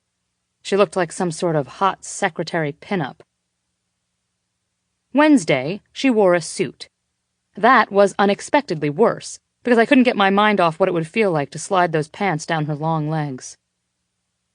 Thursday, she had on a perfectly ordinary V-neck blouse, but twice when she bent over to pick up my pen, I got a good look down her shirt. Only one of those times was on purpose. By Friday, I thought I would explode. I hadn't jacked off once all week and was walking around with the worst case of blue balls known to man. As I walked into the office Friday morning, I was praying that maybe she would call in sick. Somehow, I knew I wouldn't be that lucky. I was horny and in a particularly bad mood, and when I opened the office door, I almost had a heart attack. She was bent over, watering a plant in a charcoal gray sweater dress and knee-high boots. Every curve of her body was on display. Someone up there really hated me. "Good morning, Mr. Ryan," she said sweetly, stopping me as I passed her. Something was up. She never said anything sweetly to me. I eyed her suspiciously. Good morning, Miss Mills. You seem to be in an exceptionally cordial mood today. Did somebody die? The corner of her mouth lifted in a devilish smirk. Oh, no. I'm just excited about dinner tomorrow, and meeting your friend Joel. Henry's told me all about him. I think we really might have a lot in common. Son of a bitch. Oh, right. Dinner. I'd completely forgotten. Yes, you and Joel. Well, since he's a mama's boy and you're an overbearing shrew, you two should find a pretty solid love connection. I'd love a cup of coffee if you're getting one for yourself. I turned and headed into my office. It occurred to me that it might not be in my best interest to let her make my coffee. One of these days she was likely to put something in it, like arsenic. Before I'd even sat down, she knocked at my door. Come in. She set my coffee down hard enough that some of it spilled on what she knew damn well was a custom-built $15,000 desk, and turned to look at me. Are we having the scheduling meeting this morning? She was standing near my desk in a pool of sunlight, shadows draped across her dress, accentuating the curve of her breasts. Fuck. I wanted to pull her tight nipple into my mouth. Was it cold in here? How could she be cold when I was sweating bullets? I had to get the hell out of here. No, I forgot about a meeting downtown this afternoon, so I'll be leaving for the day in about 10 minutes. Just email me all the details, I replied quickly, heading for the safety and coverage of my desk chair. I wasn't aware of any off-site meeting today, she said skeptically. No, you wouldn't have been, I said. It's personal. When she didn't respond, I chanced to glance up and saw a strange expression on her face. What was that look? She obviously looked mad, but there was something else. Was she jealous? Oh, she answered, chewing on her lower lip. Is it with someone I know? She never asked questions about where I was going. I mean, just in case your father or brother need to get a hold of you. Well, I paused, trying to torture her a bit. In this day and age, if someone needs to get a hold of me, they can call my cell phone. Is there anything else, Miss Mills? She hesitated for a moment before lifting her chin and straightening her shoulders. Since you won't be here, I was thinking that I'd like to start the weekend early. Maybe do some shopping for tomorrow night. No problem. I'll just see you tomorrow. Our gazes locked across the desk, and the electricity in the air was so palpable I could feel my heart rate increase. Have a nice meeting, she said through clenched teeth, leaving and closing the door behind her. I was relieved when I heard her leave 15 minutes later. Deciding it was now safe to go, I gathered up my things and headed out. I was stopped by a man carrying a large flower arrangement. Can I help you with something? I asked. Looking up from his clipboard, he glanced around before answering, I have a delivery for a Miss Chloe Mills. What the? Who the hell would send her flowers? Was she seeing someone while we were... I couldn't even finish the thought. Miss Mills has gone for lunch. She'll be back in about an hour, I lied. I had to get a look at that card. I'll sign for those and make sure she gets them. He set the arrangement on her desk. Signing the clipboard quickly, I handed him a tip and mumbled a goodbye as he left. For 3 long minutes, I stood and stared at the flowers, willing myself to stop being such a pussy and to definitely not look at the card. Roses. She despised roses. I snickered because whoever sent her these knew nothing about her. Even I knew she didn't like roses. I'd overheard her telling Sarah one day about how one of her dates sent her a bouquet. She'd immediately given them away, disliking the pungent scent. Finally, my curiosity got the better of me and I ripped the card away from the arrangement. Looking forward to dinner. Joel Signoli. That foreign sensation slowly spread through my chest again as I crumpled the card in my fist. Retrieving the flowers from her desk, I walked out the door, locking up behind me, and made my way down the hall to the elevator. Just as the doors opened, I passed a wide chrome garbage can, and without a second thought, I dropped the vase and all of its contents inside. I didn't know what the fuck was going on with me, but I did know there was no way in hell she was going out with Joel Signoli.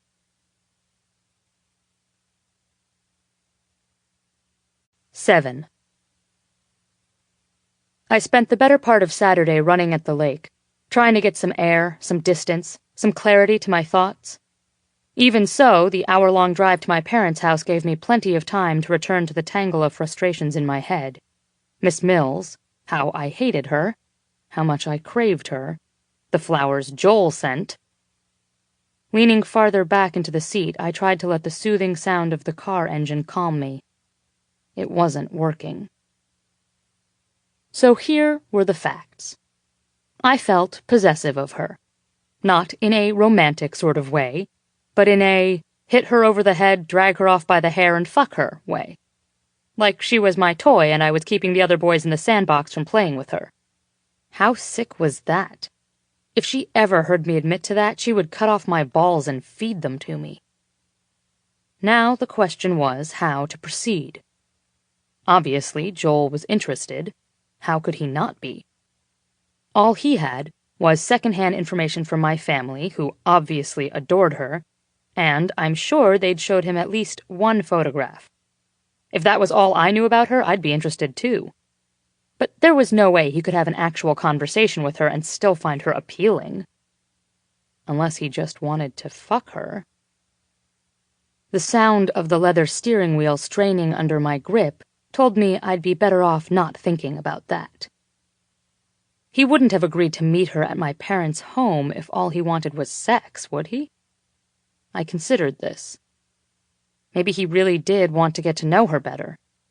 Hell, even I could admit to having been a bit intrigued before we actually spoke. Of course, that hadn't lasted long, and she'd proven to be one of the most aggravating people I'd ever met. Unfortunately for me, she was also the best sex I'd ever had. Fuck. He'd better never get that far. I wasn't sure I knew where to hide a body around here. I still remembered the first moment I saw her. My parents had come to visit me one Christmas while I was living abroad, and one of my gifts had been a digital photo frame. While going through the photos with my mom, I paused the slideshow at a picture of my parents standing with a beautiful brown-haired girl. "Who is this with you and Dad?" I asked. Mom told me that her name was Chloe Mills, and that she worked as an assistant for my dad and was all kinds of wonderful. She was probably only 20 in the photograph, but her effortless beauty was arresting. Over the years, her face would pop up in photos that my mom sent to me. Company functions, Christmas parties, even parties at the house. Her name was brought up occasionally as my family recounted stories about the general goings-on of work and life. So when the decision was made that I would come home and take over as COO, my father explained that Chloe was getting her business degree at Northwestern, had a scholarship that required real-world experience, and that mine would be a perfect job for her to shadow for a year. My family loved and trusted her, and the fact that my father and brother had absolutely no reservations about her ability to handle the job spoke volumes. I immediately agreed. I was a bit worried that my appreciation for her appearance would interfere with my ability to be her boss, but I quickly reassured myself that the world was full of beautiful women, and it would be easy enough to separate the two. Oh, how stupid I'd been. And now I could see all the mistakes I'd made over the last few months, how even from that first day it was all leading up to this. To make matters worse, I couldn't seem to seal the deal with anyone lately without thinking of her.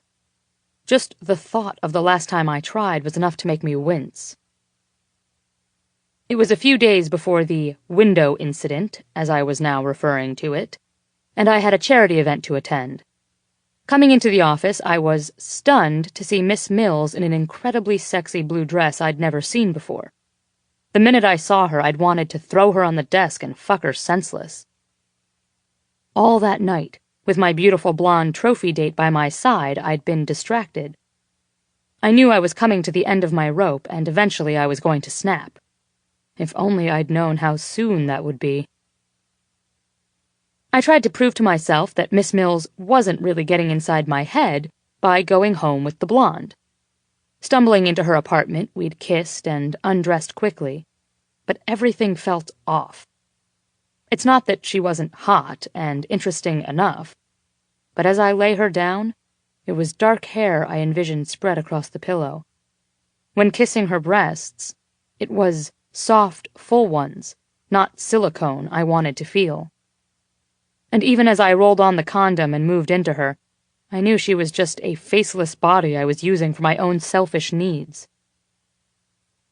I tried to keep Chloe from my thoughts, but was unable to stop the forbidden image of what it would be like to have her under me. Only then did I come hard, quickly rolling off my date and immediately hating myself.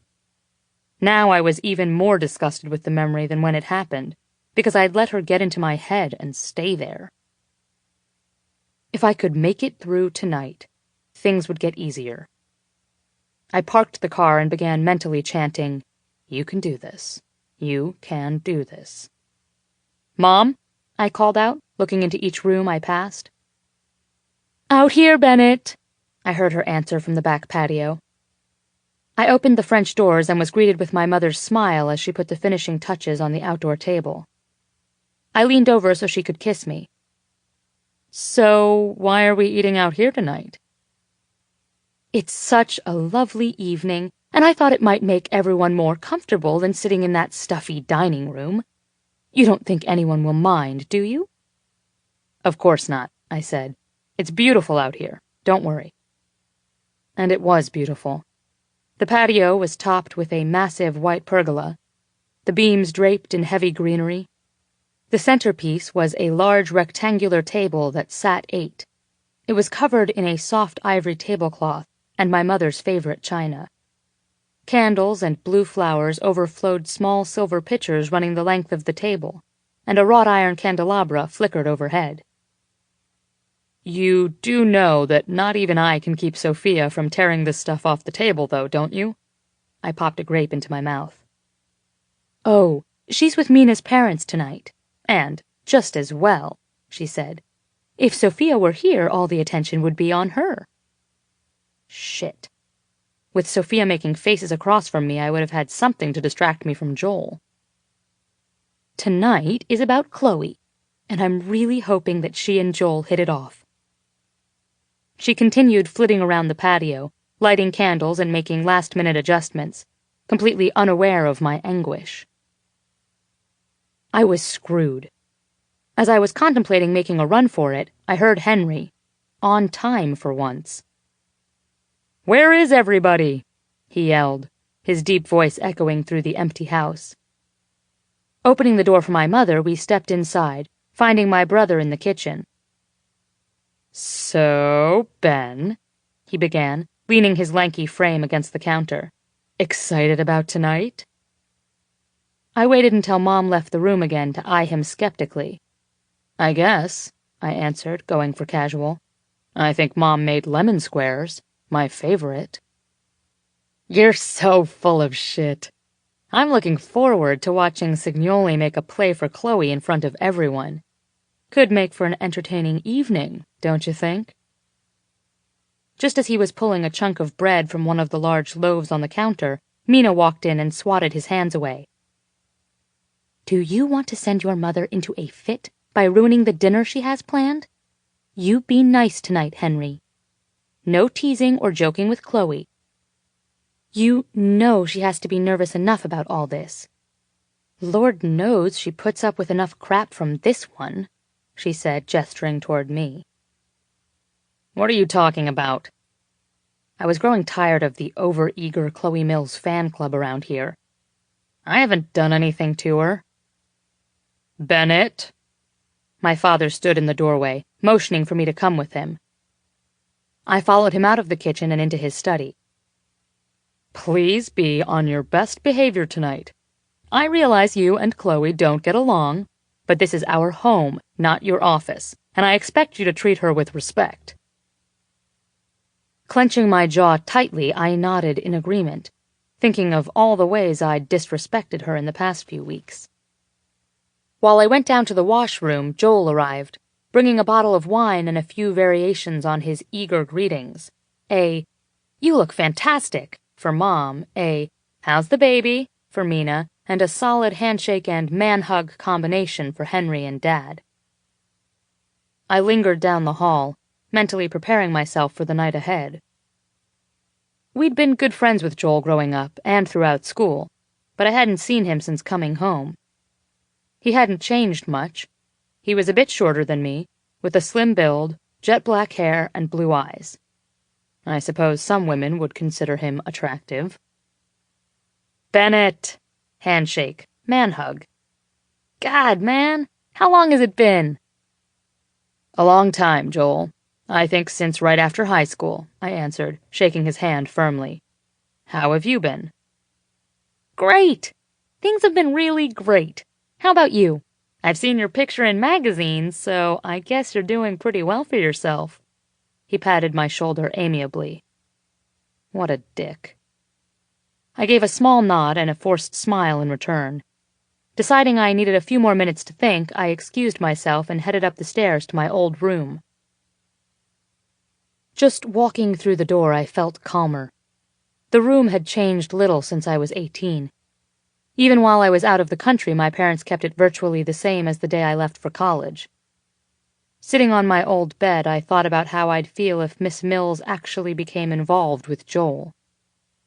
He really was a nice guy, and though I hated to admit it, there was definitely a chance they might hit it off. But the thought of another man touching her made every muscle in my body clench. I thought back to the moment in the car when I told her I couldn't stop. Even now, with all my false bravado, I didn't know if I could. Hearing a renewal of greetings and Joel's voice downstairs, I decided it was time to man up and face the music. As I cleared the final landing, I saw her. Her back was to me, and the air left my lungs. Her dress was white. Why did it have to be white?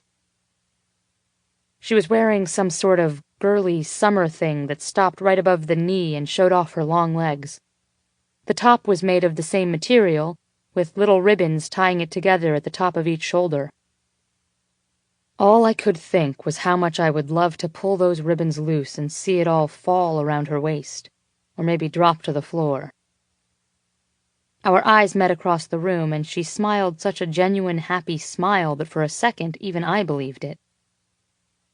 "Hi, Mr. Ryan." My lips twitched in amusement, watching her play the part in front of my family. "Miss Mills," I replied, nodding. Our gaze never broke, even as my mother called everyone onto the patio for drinks before dinner. As she passed, I turned my head, speaking in a voice low enough that only she could hear. "Successful shopping trip yesterday?" Her eyes met mine, that same angelic smile on her face. "Wouldn't you like to know?" She brushed by me, and I felt my entire body stiffen. "And by the way, a new line of garter belts came in," she whispered before following everyone else outside. I stopped, and my jaw went slack as my mind raced back to our tryst in the dressing room at La Perla. Up ahead, Joel leaned in close to her. "I really hope you don't mind the flowers I sent to your office yesterday. I admit it was a bit much, but I've been looking forward to meeting you." I felt a knot tighten in my gut as Joel's words snapped me out of my dirty daydream. She turned back to look at me. "Flowers? Did I have flowers delivered?" I shrugged and shook my head. "I left early, remember?" I walked by on my way outside to make myself a Belvedere vodka gimlet. As the evening wore on, I couldn't help but keep track of her in my peripheral vision. When dinner finally began, it was apparent that things were going relatively smoothly between her and Joel. She was even flirting with him. "So, Chloe, Mr. and Mrs. Ryan tell me you're from North Dakota." Joel's voice interrupted yet another fantasy, this one of my fist hitting his jaw. I looked over to see him smiling warmly at her. "That's right. My dad is a dentist in Bismarck, Never much of a big city girl. Even Fargo felt huge to me. A small chuckle escaped my lips, and her eyes shot to mine. Amused, Mr. Ryan? I smirked as I took a sip of my drink, staring at her from above the rim. I'm sorry, Miss Mills. I just find it fascinating that you don't like the city, and yet you choose the third largest city in the U.S. for college and everything after. The look in her eyes told me that under any other circumstances, I would either already be naked with her on top of me, or lying in a pool of my own blood on the rug. Actually, Mr. Ryan, she began, the smile returning to her face. My father remarried, and since my mother was born here, I came to spend some time with her before she passed. She stared at me for a moment, and I had to admit I felt a hint of guilt twisting in my chest. It was quickly suppressed when she looked back over at Joel, biting her lip in the innocent way that only she could make look so damn sexy. Stop flirting with him. I clenched my fists as they continued to speak to each other. But several minutes later, I froze. Could that be... I grinned into my cocktail. Yes, that was most definitely her foot creeping up my pant leg. Fucking devious little minx, touching me while carrying on a conversation with a man we both knew could never satisfy her. I watched her lips as they closed around her fork, and my cock hardened as her tongue slowly ran across them to remove the traces of marinade left behind by the fish. Wow! Top 5% of your class at Northwestern? Nice, Joel said and then looked over at me. Bet you're glad to have someone so amazing working under you, huh? Chloe coughed slightly, bringing her napkin up from her lap to cover her mouth. I smiled as I quickly glanced over to her and then back to Joel. Yes, it's absolutely amazing having Miss Mills under me. She always gets the job done. Oh, Bennett, that is so sweet of you, my mother gushed, and I watched Miss Mills' face begin to redden. My smile vanished when I felt her foot at my crotch. Then, ever so slightly, she pressed against my erection. Holy shit. Now it was my turn to cough, choking on my gimlet. Are you all right, Mr. Ryan? She asked in feigned concern, and I nodded, glaring daggers at her. She shrugged and then looked back over to Joel. So how about you? Are you from Chicago? With the toe of her shoe, she continued to rub gently against me, and I tried to keep control of my breathing, keep my expression neutral. As Joel began telling her about his childhood and going to school with us, finally talking about his successful accounting business, I watched her expression morph from one of feigned interest to one of genuine intrigue. Hell no. I slid my left hand under the tablecloth and met the skin of her ankle, watching her jump slightly at the contact. I moved my fingertips in light circles, ran my thumb along the arch of her foot, feeling increasingly smug when she had to ask Joel to repeat himself. But then he mentioned he'd like to meet her for lunch sometime this week. My hand came to cover the top of her foot, pressing it more firmly against my cock. She smirked. You could spare her for a lunch break, couldn't you, Bennett? Joel asked with a cheerful smile, his arm resting over the back of Chloe's chair. It took everything I had not to reach across the table and rip that arm from his body. Oh, speaking of lunch dates, Bennett, Mina interrupted, tapping my arm with her hand. You remember my friend Megan? You met her last month at the house. Mid-20s, my height, blonde hair, blue eyes. Anyway, she asked for your number. You interested? I glanced back over to Chloe when I felt the tendons in her foot tighten, and watched her swallow slowly as she waited for my answer. Sure. You know I prefer blondes. Might make for a nice change of scenery. I had to restrain from yelling out as her heel dug down and pinned my balls to my chair. Holding them there for a moment, She lifted the napkin from her lap and dabbed at her mouth. "Excuse me. I need to use the ladies' room." Once she was in the house, my entire family scowled at me. "Bennett," Dad hissed. "I thought we talked about this." I grabbed my glass and brought it to my lips. "I don't know what you mean." "Bennett," my mother added, "I think you should go apologize." "For what?" I asked, setting down my drink a little too roughly. "Ben!" my father said sharply, leaving no room for argument. I tossed my napkin onto my plate and pushed away from the table. I stormed through the house, searching the bathrooms on the first 2 floors until finally reaching the 3rd floor, where the bathroom door was closed.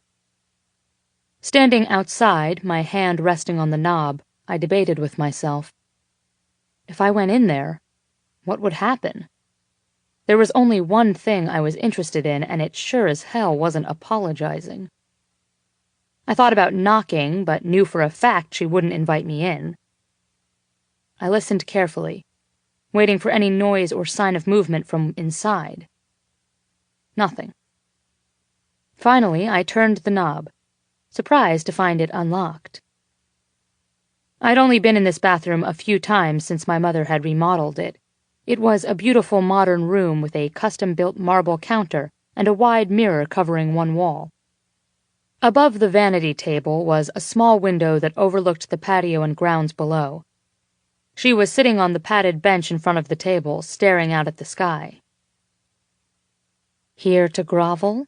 she asked. She took the cap off her lipstick, which she carefully applied to her lips.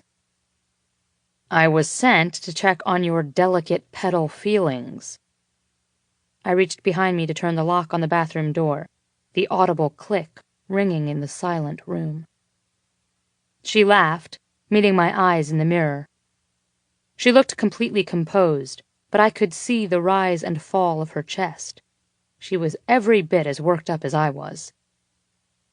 "I assure you, I'm fine." She put the cap back on her lipstick and shoved it into her purse. She stood and started to move past me to the door. "I'm used to you being a prick, but Joel seems nice. I should get back downstairs." I put my hand on the door as I leaned closer to her face. "I don't think so." My lips lightly grazed under her ear, and she shuddered with the contact. "You see, he wants something that's mine, and he can't have it." She glared at me. "What year is it? 2? Let me go. I am not yours." "You might think that," I whispered, my lips ghosting along the column of her neck. "But your body," I said, running my hands under her skirt and pressing my hand against the damp lace between her legs, "thinks otherwise." Her eyes closed, and she let out a low moan as my fingers moved in slow circles against her clit. "Screw you." "Let me," I said into her neck. She let out a shaky laugh, and I pushed her against the bathroom door. Grabbing each of her hands, I raised them above her head, keeping them captive in my own and bending to kiss her. I felt her struggle weakly in my grip, and I shook my head, tightening my hold. "Let me," I repeated, pressing my hardened cock against her. "Oh, God," she said as her head tilted to the side, allowing me access to her neck. "We can't do this here." I ran my lips down and across her collarbone to her shoulder. Shifting both of her wrists into one hand, I reached down and slowly pulled one of the ribbons holding her top together, kissing along the newly exposed skin. Moving to the other side, I repeated the action and was rewarded when the bodice slipped down to reveal a white lace strapless bra. Fuck. Did this woman own anything that didn't make me nearly come in my pants? I trailed my mouth down to her breasts while my free hand unfastened the clasp. There was no way I was missing the sight of her bare breasts this time. It opened easily and the lace fell away, revealing the vision that filled every one of my filthiest fantasies. As I took one pink nipple into my mouth, she moaned and her knees buckled slightly, Shh, I whispered against her skin. More, she said. Again. I lifted her, and she wrapped her legs around my waist, bringing our bodies together more firmly. I released her hands, and she immediately brought them up to my hair and roughly pulled me closer. Fuck, I loved it when she did that. I pushed her against the door, but then realized there were too many clothes in the way. I wanted to feel the heat of her skin against my own, wanted to bury myself balls deep in her and keep her pinned to the wall until everyone had long since gone to bed. She seemed to read my mind as her fingers moved down my sides and began frantically tugging my polo from my pants, lifting it up and over my head. The sound of laughter outside floated up through the open window, and I felt her tense against me. A long moment passed before her eyes met mine, and it was clear she was struggling with what to say. "We shouldn't do this," she said finally, shaking her head. "He's waiting for me." She half-heartedly tried to push me away, but I held my ground. "Do you actually want him?" I asked, feeling a wave of possessiveness boil up inside me. She held my gaze but didn't answer. I set her down and pulled her to the dressing table, stopping to stand just behind her. From where we stood, we had a perfect view of the patio below. I pulled her bare back to my chest and brought my mouth to her ear. "Do you see him?" I asked, my hands sliding along her breasts. "Look at him." I skimmed my hands down her abdomen, along her skirt and to her thighs. "Does he make you feel like this?" My fingers floated up her thigh and underneath her panties. A low hiss escaped my mouth as I felt the wetness there and pushed inside. "Would he ever make you this wet?" She groaned and pressed her hips back into me. "No." "Tell me what you want," I whispered against her shoulder. I don't know." "Look at him," I said, my fingers moving in and out of her. "You know what you want." "I want to feel you inside me." She didn't need to ask me twice. I quickly undid my pants and pushed them down my hips, grinding into her ass before I lifted her skirt and gripped her panties in my hand. "Rip them," she whispered. I'd never been able to be this raw and primal with anyone before, and it felt so fucking right with her. I yanked hard and her flimsy panties tore easily. I tossed them to the floor, running my hands along her skin and sliding my fingers down her arms to her hands, where I pressed her palms flat on the table in front of us. She was a fucking gorgeous sight. Bent at the waist, skirt pushed up over her hips, perfect ass on display. We both moaned as I lined myself up and slid in deep. Bending over, I placed a kiss and another shh on her back. More laughter came from outside. Joel was down there. Joel, who was basically a good guy, but who wanted to take her away from me. The image was enough to make me push into her more forcefully. Her strangled sounds made me smile, and I rewarded her with an increase in tempo. A twisted part of me felt a sense of vindication, seeing Chloe muted by what I did to her. She was gasping, fingers searching for something to hold on to, and my cock so hard inside her, harder every time she tried to make a sound but couldn't. Speaking softly against her ear, I asked if she wanted to be fucked. I asked her if she liked my mouth dirty, if she liked to see me filthy like this, taking her so rough she would bruise. She stuttered out a yes, and when I moved faster and harder, she begged for more. The bottles and jars on the table were rattling and tipping over with the force of our movements, but I couldn't find it in myself to care. Gripping her hair, I pulled her up so her back was against my chest. "Do you think he can make you feel this way?" I continued to thrust in and out of her, forcing her to look out the window. I knew I was slipping. My walls were falling around me, but I didn't care. I needed her to think of me tonight as she lay in bed. I wanted her to feel me when she closed her eyes and touched herself, remembering the way I'd fucked her. My free hand ran up her sides to her breast, cupping it and twisting her nipples. "No," she moaned. "Never like this." Sliding my hand down her side, I placed it behind her knee and hitched it up to the table, opening her up wider and allowing my thrust to deepen. "Do you feel how perfectly you fit around me?" I groaned into her neck. "You feel so fucking good. When you go downstairs, I want you to remember this. Remember what you do to me." The sensation was becoming too overwhelming, and I knew I was getting close. I was beyond desperate. I craved her like a drug, and this feeling consumed my every waking thought. Taking her hand in mine, I laced our fingers and moved them down her body to her clit, both our hands stroking and teasing. I groaned as I felt myself glide in and out of her. "Do you feel that?" I whispered into her ear, spreading our fingers so they slipped on either side of me. She turned her head and whimpered into the skin of my neck. It wasn't enough, and I needed to keep her quiet.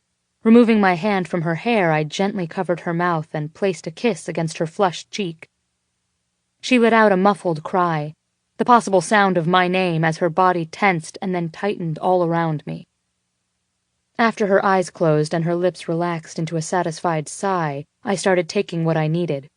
Faster now, watching in the mirror so I could see how my thrusts made her breasts move. My climax began to rip through me. Her hand fell from my hair to cover my own mouth, and I closed my eyes and let the wave overtake me. My final thrusts were deep and hard as I spilled into her. I opened my eyes, kissing her palm before removing it from my mouth and laying my forehead against her shoulder. The oblivious voices from below continued to carry up to us. She leaned back into me, and we stood there quietly for a few moments. Slowly, she began to pull away, and I frowned at the loss of contact. I watched as she straightened her skirt, retrieved her bra, and attempted to retie the straps of her top. As I reached down to pull up my pants, I grabbed the torn lace of her underwear, shoving it into my pocket.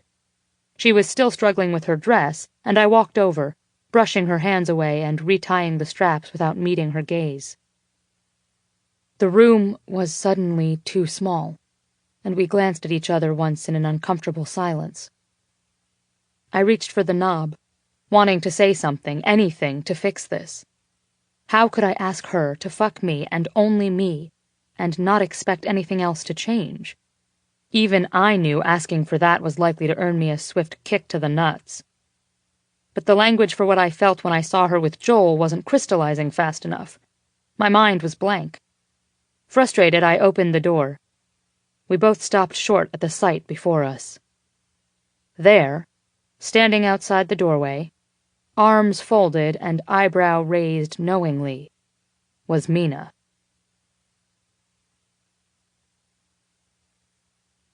8.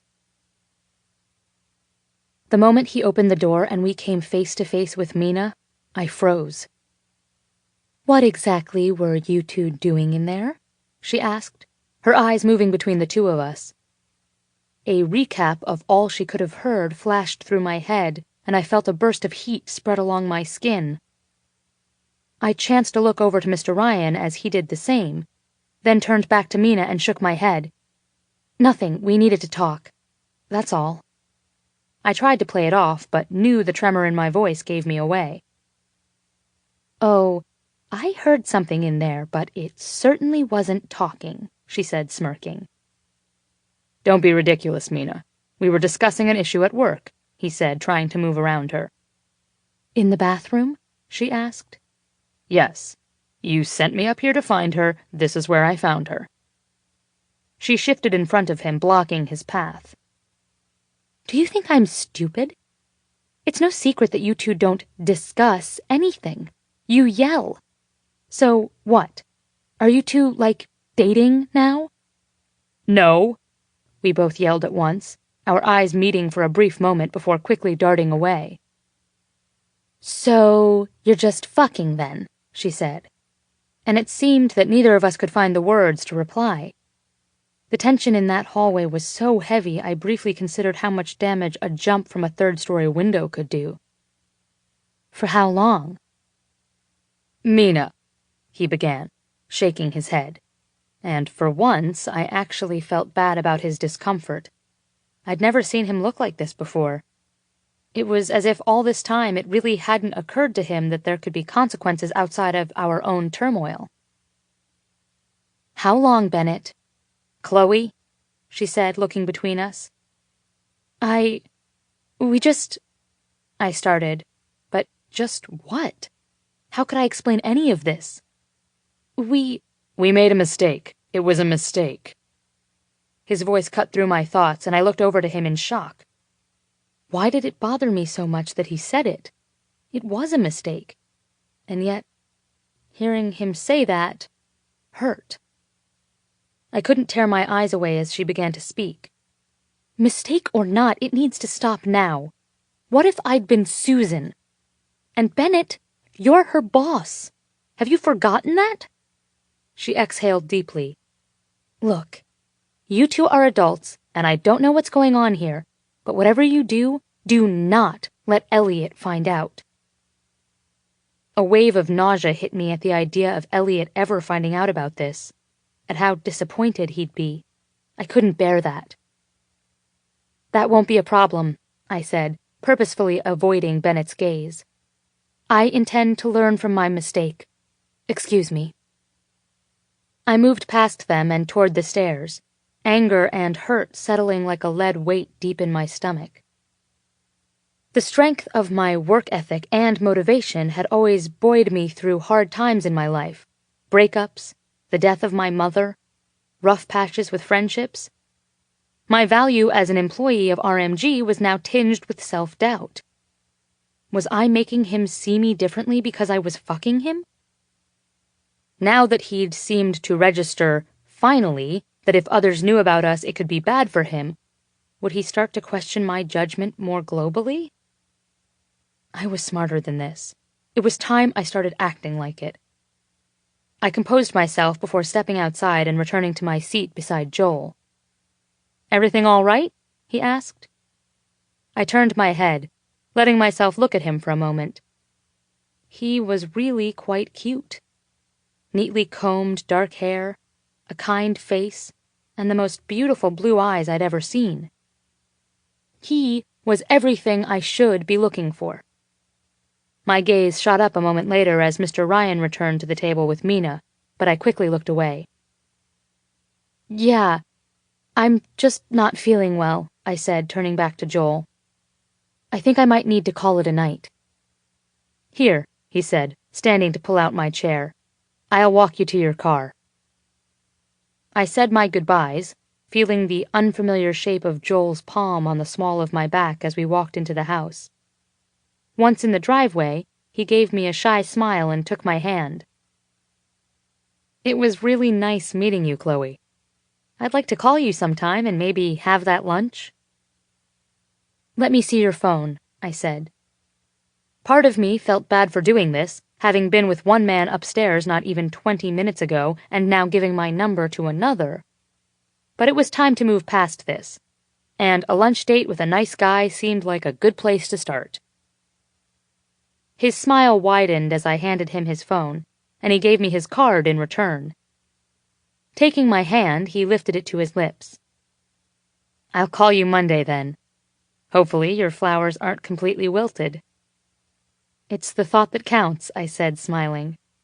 Thank you. He looked so sincere, so happy at the simple possibility of seeing me again, and it occurred to me that I should be swooning, or giddy. I really just wanted to throw up. I should go. Joel nodded, opening my car door for me. Of course. I hope you feel better. Drive carefully, and good night, Chloe. Good night, Joel. He closed my door and I started the engine, my eyes straight ahead as I drove away from my boss's family's house. The next morning at yoga, I considered spilling my guts to Julia.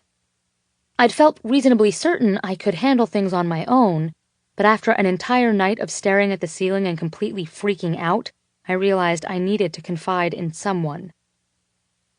There was Sarah, and more than anyone, Sarah would understand how maddening my hot boss could be. But she also worked for Henry, and I didn't want to put her in an awkward position by asking her to keep such a huge secret. I knew Mina would be happy to talk if I asked, but there was just something about her being Orion, and knowing what she might have heard, that left me feeling less than comfortable. These were the times I really wished my mom were still alive. Just thinking about her brought a wrenching pain to my chest and tears to my eyes. Moving here to spend the last years of her life with her had been the best decision I'd ever made. And even though living so far from my dad and friends was rough at times, I knew everything happened for a reason. I just wished the reason would hurry up and make itself known. Could I tell Julia? I had to admit I was terrified of what she would think of me. But more than that, I was terrified of saying the words to someone out loud. "Okay, you keep looking at me," she said. "Either you have something on your mind, or I'm the embarrassing and gross kind of sweaty." I tried to tell her nothing. I tried to brush it off and let her think she was being absurd. But I couldn't. The weight and the pressure of the last few weeks came crashing down, and before I could control it, my chin started to tremble and I began bawling like a baby. That's what I thought. Come on. She offered me her hand and helped me up, and gathering our belongings on the way, led me out the door. 20 minutes, 2 mimosas, and 1 emotional breakdown later, I was watching Julia's shocked expression at a table in our favorite restaurant. I told her everything. The panty ripping, my liking the panty ripping, the various locations, the mid-makeout session I hate yous, Mina catching us, my guilt over feeling like I was betraying Elliot and Susan, Joel, Mr. Ryan's caveman declarations, and finally, my fear that I was in the most unhealthy relationship in the history of the world, with no power at all. When I looked up to meet her gaze, I winced. She looked like she'd just watched a car wreck. "Okay, let me make sure I've got this straight." I nodded, waiting for her to continue. "You're sleeping with your boss?" I cringed slightly. "Well, technically not." She threw up her hand to stop me from finishing. Yeah, I got that. "And this is the same boss you oh so lovingly refer to as beautiful bastard." I sighed heavily and nodded again. "But you hate him." "Correct," I mumbled, my eyes shifting away from her. "Hate. Very big hate." "You don't want to be with him, but you can't stay away." God, it sounds even worse to hear someone else say it, I groaned as I buried my face in my hands. I sound ridiculous. "But the sexy times are good," she said with a touch of humor in her voice. "Good doesn't even come close to describing it, Julia. Phenomenal, intense, mind-blowing, multiple, orgasmingly amazing doesn't come close to describing it." Is orgasmingly even a word? I rubbed my face with my hands and sighed again. "Shut up." "Well," she replied thoughtfully, clearing her throat, "I guess a small penis isn't his problem after all." I let my head fall to my arms on the table. No, it most definitely isn't. I looked up slightly at the sound of her muffled laughter. "Julia, this is not funny." I beg to differ. Even you have to see how insane this is. I mean, of all the people I've ever known, you're the last person I would have ever imagined ending up in this situation. You've always been so serious, with each and every step of your life so planned out. Come on.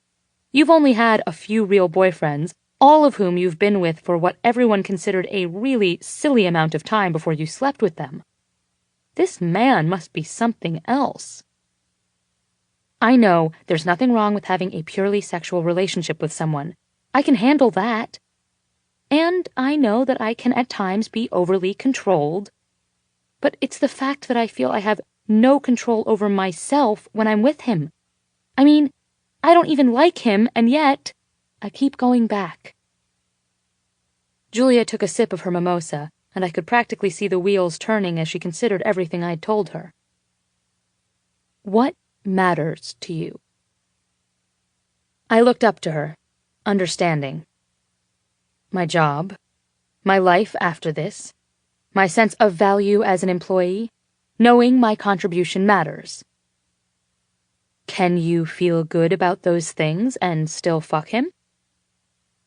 I shrugged, unable to actually untangle my thoughts on the matter. I don't know. If I felt like everything was separate, maybe. But our only interactions are at work. There isn't any instance where it isn't about both work and sex. Then you have to find a way to stop doing this. You need to keep your distance. It's not that simple, I retorted, shaking my head and beginning to ramble. I work for him. It's not as if all instances of being alone with him are easily avoidable. The number of times I've sworn off sex with him and then had sex with him hours later is ridiculous. And on top of that, we have a conference to attend in 2 weeks. Same hotel, same general vicinity at all times. Beds! Chloe, what has gotten into you? Julia asked in an astonished tone. Do you want this to continue? No, of course not. She eyed me skeptically. I mean, it's just that I'm different with him. Like, I want things I've never wanted before. And maybe I should let myself want those things. I just wish it was someone else making me want them. Someone nice. Like Joel, for instance. The boss is not very nice. Boss man makes you want what? Like spankings and stuff? Julia responded with a chuckle. But when I looked away, I heard her gasp. Oh my God, he spanked you? My wide eyes shot back to her.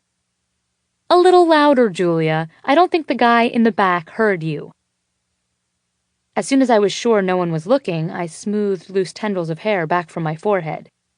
Look, I know I need to stop this, but I paused as I felt goosebumps rise along my skin. My breath caught in my throat, and I turned slowly to look at the door. It was him. Scruffy and dressed down in a black t-shirt and jeans, sneakers and hair in even sexier disarray than usual. I turned back around to face Julia, feeling all the blood drain from my face. Chloe, what's wrong? You look like you've just seen a ghost, Julia said, reaching across the table to touch my arm. I swallowed hard in an attempt to find my voice, then looked at her. Do you see that man next to the door? The tall, good-looking one? She raised her head slightly to look, and I kicked her under the table. Don't make yourself obvious. That is my boss. Julia's eyes widened and her jaw dropped. Holy shit, she gasped, and shook her head as she looked him up and down. You weren't kidding, Chloe. That is one beautiful bastard. I wouldn't kick him out of my bed, or car, or dressing room, or elevator, or... Julia, you're really not being helpful here. Who's the blonde? She asked, motioning toward them. I turned back to see Mr. Ryan being led to a table with a tall, leggy blonde, his hand on the small of her back. A sharp stab of jealousy pressed into my chest. What a prick, I hissed. After his behavior last night, he has got to be kidding me. Just as she was about to respond, Julia's phone rang and she reached for it in her purse. The, "Hey baby," greeting told me it was her fiancé and this would take a while. I glanced again at Mr. Ryan, talking and laughing with the blonde. I couldn't tear my eyes away. He was even more attractive in a relaxed setting. smiling, eyes dancing when he laughed. Dick! As if he heard my thoughts, he lifted his head and our eyes locked. I clenched my jaw and turned away, tossing my napkin to the table. I had to get out of here. I'll be right back, Julia. She nodded and waved absently, never pausing her conversation. Standing up, I quickly made my way past his table, making sure to avoid his eyes. I had just turned the corner and spotted the safety of the ladies' room door when I felt a strong hand on my forearm. Wait. That voice sent a jolt through me. Okay, Chloe, you can do this. Just turn around and look at him and tell him to fuck off. He's an asshole who called you a mistake last night and shows up with some blonde bimbo today. Straightening my shoulders, I turned to face him. Shit. He looked even better up close. I'd never seen him looking anything other than perfectly groomed, but he obviously hadn't shaved this morning, and I desperately wanted to feel the scratch of his stubble on my cheeks. Or thighs. What the hell do you want? I spat at him, pulling my arm free from his grasp. Without the benefit of my heels, I felt like he towered over me. Looking up at his face, I could see faint circles under his eyes. He looked tired. Well, good. If his nights were half as bad as mine, I was happy. Running his hands through his hair, he glanced around uncomfortably. I wanted to talk to you, to explain about last night. What's there to explain? I asked, nodding my head toward the dining room and the blonde still sitting at his table. My chest twisted tightly, painfully. Change of scenery. I get it. I'm actually glad to see you here like this. It helps remind me why this thing between us is a terrible idea. I don't want to be indirectly fucking all of your other women. What the hell are you talking about? He asked, looking back at me. Are you talking about Emily? Is that her name? Well, you and Emily have a lovely meal, Mr. Ryan. I turned to leave, but was once again stopped when he grabbed my arm. Let go. Why would you even care?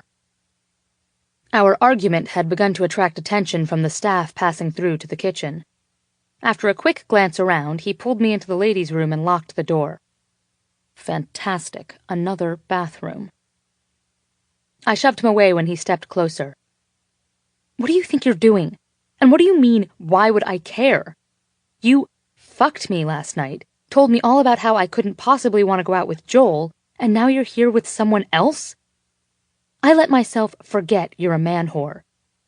Your behavior is completely expected. I'm pissed at myself. I was so angry my nails were practically cutting into the palms of my hands. You think I'm here on a date? He exhaled heavily, shaking his head. This is fucking unbelievable. Emily is a friend. She runs a charitable organization that Ryan Media supports. That's all. I was supposed to meet her Monday to sign some papers, but she had a last-minute flight change and is leaving the country this afternoon. I haven't been with anyone else since He paused to rethink his words. Since we first... You know. He finished, motioning vaguely between us. What? We stood there, staring at each other as I tried to let his words seep in. He hadn't slept with anyone else? Was that even possible? I knew for a fact that he was a womanizer. I'd personally witnessed his ever-expanding collection of arm candy at corporate events, not to mention the stories swimming around the building. And even if what he was saying was true, it didn't change the fact that he was still my boss, and this whole thing was seriously wrong. All those women throwing themselves at you and you haven't nailed even one? Aw, I'm touched. I turned for the door. It's not that difficult to believe, he growled, and I could feel his eyes burning into my back. You know what? It doesn't matter. It was just a mistake, right? Look, that's what I wanted to talk to you about. He moved closer, and his scent, like honey and sage, washed over me. I suddenly felt trapped, like there wasn't enough oxygen in the tiny room, I needed to get out of here now. What had Julia said less than 5 minutes ago? Don't be alone with him? Good advice. I happened to like this particular pair of panties and didn't really want to see them in tatters in his pocket. Okay, that was a lie. Are you seeing Joel again? He asked from behind me. My hand was on the knob. All I had to do was turn it and I was safe. But I froze, staring at that damn door for what seemed like minutes. Does it matter? I thought we covered this last night, he said, his breath warm against my hair. Yeah, a lot of things were said last night. His fingertips moved up my arm and slipped the thin strap of my tank top off my shoulder. I didn't mean to say this was a mistake, he whispered against my skin. I just panicked. That doesn't mean it's not true. My body instinctively leaned into him, my head tilting slightly, allowing him easier access. We both know it. I still shouldn't have said it. He brushed my ponytail over my shoulder and his soft lips moved across my back.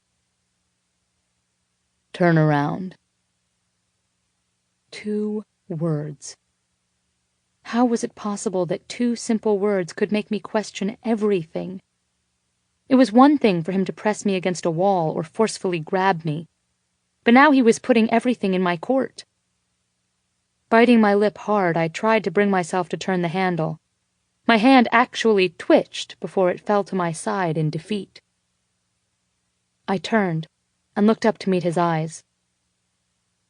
His hand came to rest on my cheek, his thumb brushing across my bottom lip. Our gazes locked, and just when I thought I couldn't wait one more second, he pulled me to him, pressing his mouth to mine. The moment we kissed, my body gave up fighting and I couldn't get close enough. My purse landed on the tile floor at my feet, and my hands dove into his hair, pulling him to me. He backed me into the wall and ran his hands down my body, lifting me slightly. He pushed into my yoga pants and cupped my ass. Fuck, what are you wearing? He groaned into my neck, his palms sliding back and forth over the pink satin. Lifting me fully, he wrapped my legs around his waist and pressed me further into the wall. He moaned as I took his earlobe between my teeth. Pulling one side of my top down, he sucked one of my nipples into his mouth. My head fell back and hit the wall as I felt the scruff of his unshaven face against my breast. A shrill sound broke through my haze and I heard him swear. My phone. Placing me on my feet, he stepped away, his face already back in its usual scowl. I quickly rearranged my clothing and reached for my purse, grimacing when I saw the picture displayed on the screen. Julia, I answered breathlessly. Chloe, are you in the bathroom fucking that nice slice of man cake? I'll be there in a second, okay? I ended the call and shoved the phone back into my bag. I looked up at him, feeling my rational side return after the small interruption. I should go. Look, He was cut off as my phone rang again. I answered without bothering to look at the screen. God, Julia, I'm not in here fucking the piece of man cake. Chloe? Joel's confused voice sounded through the phone. Oh. Hi. Shit. This could not be happening to me. I'm glad to hear that you're not fucking man cake, Joel said, laughing tightly. Who is it? Bennett growled. I pressed my hand to his lips and gave him the dirtiest look I could manage. Look, I can't really talk right now. Yeah, I'm sorry to bother you on a Sunday, but I couldn't stop thinking about you. And I don't want to get anyone in trouble or anything, but right after you left, I checked my email, and there was a confirmation for delivery of your flowers. Really? I asked, feigning interest. My gaze was locked with Bennett's. Well, it seems they were signed for by Bennett Ryan.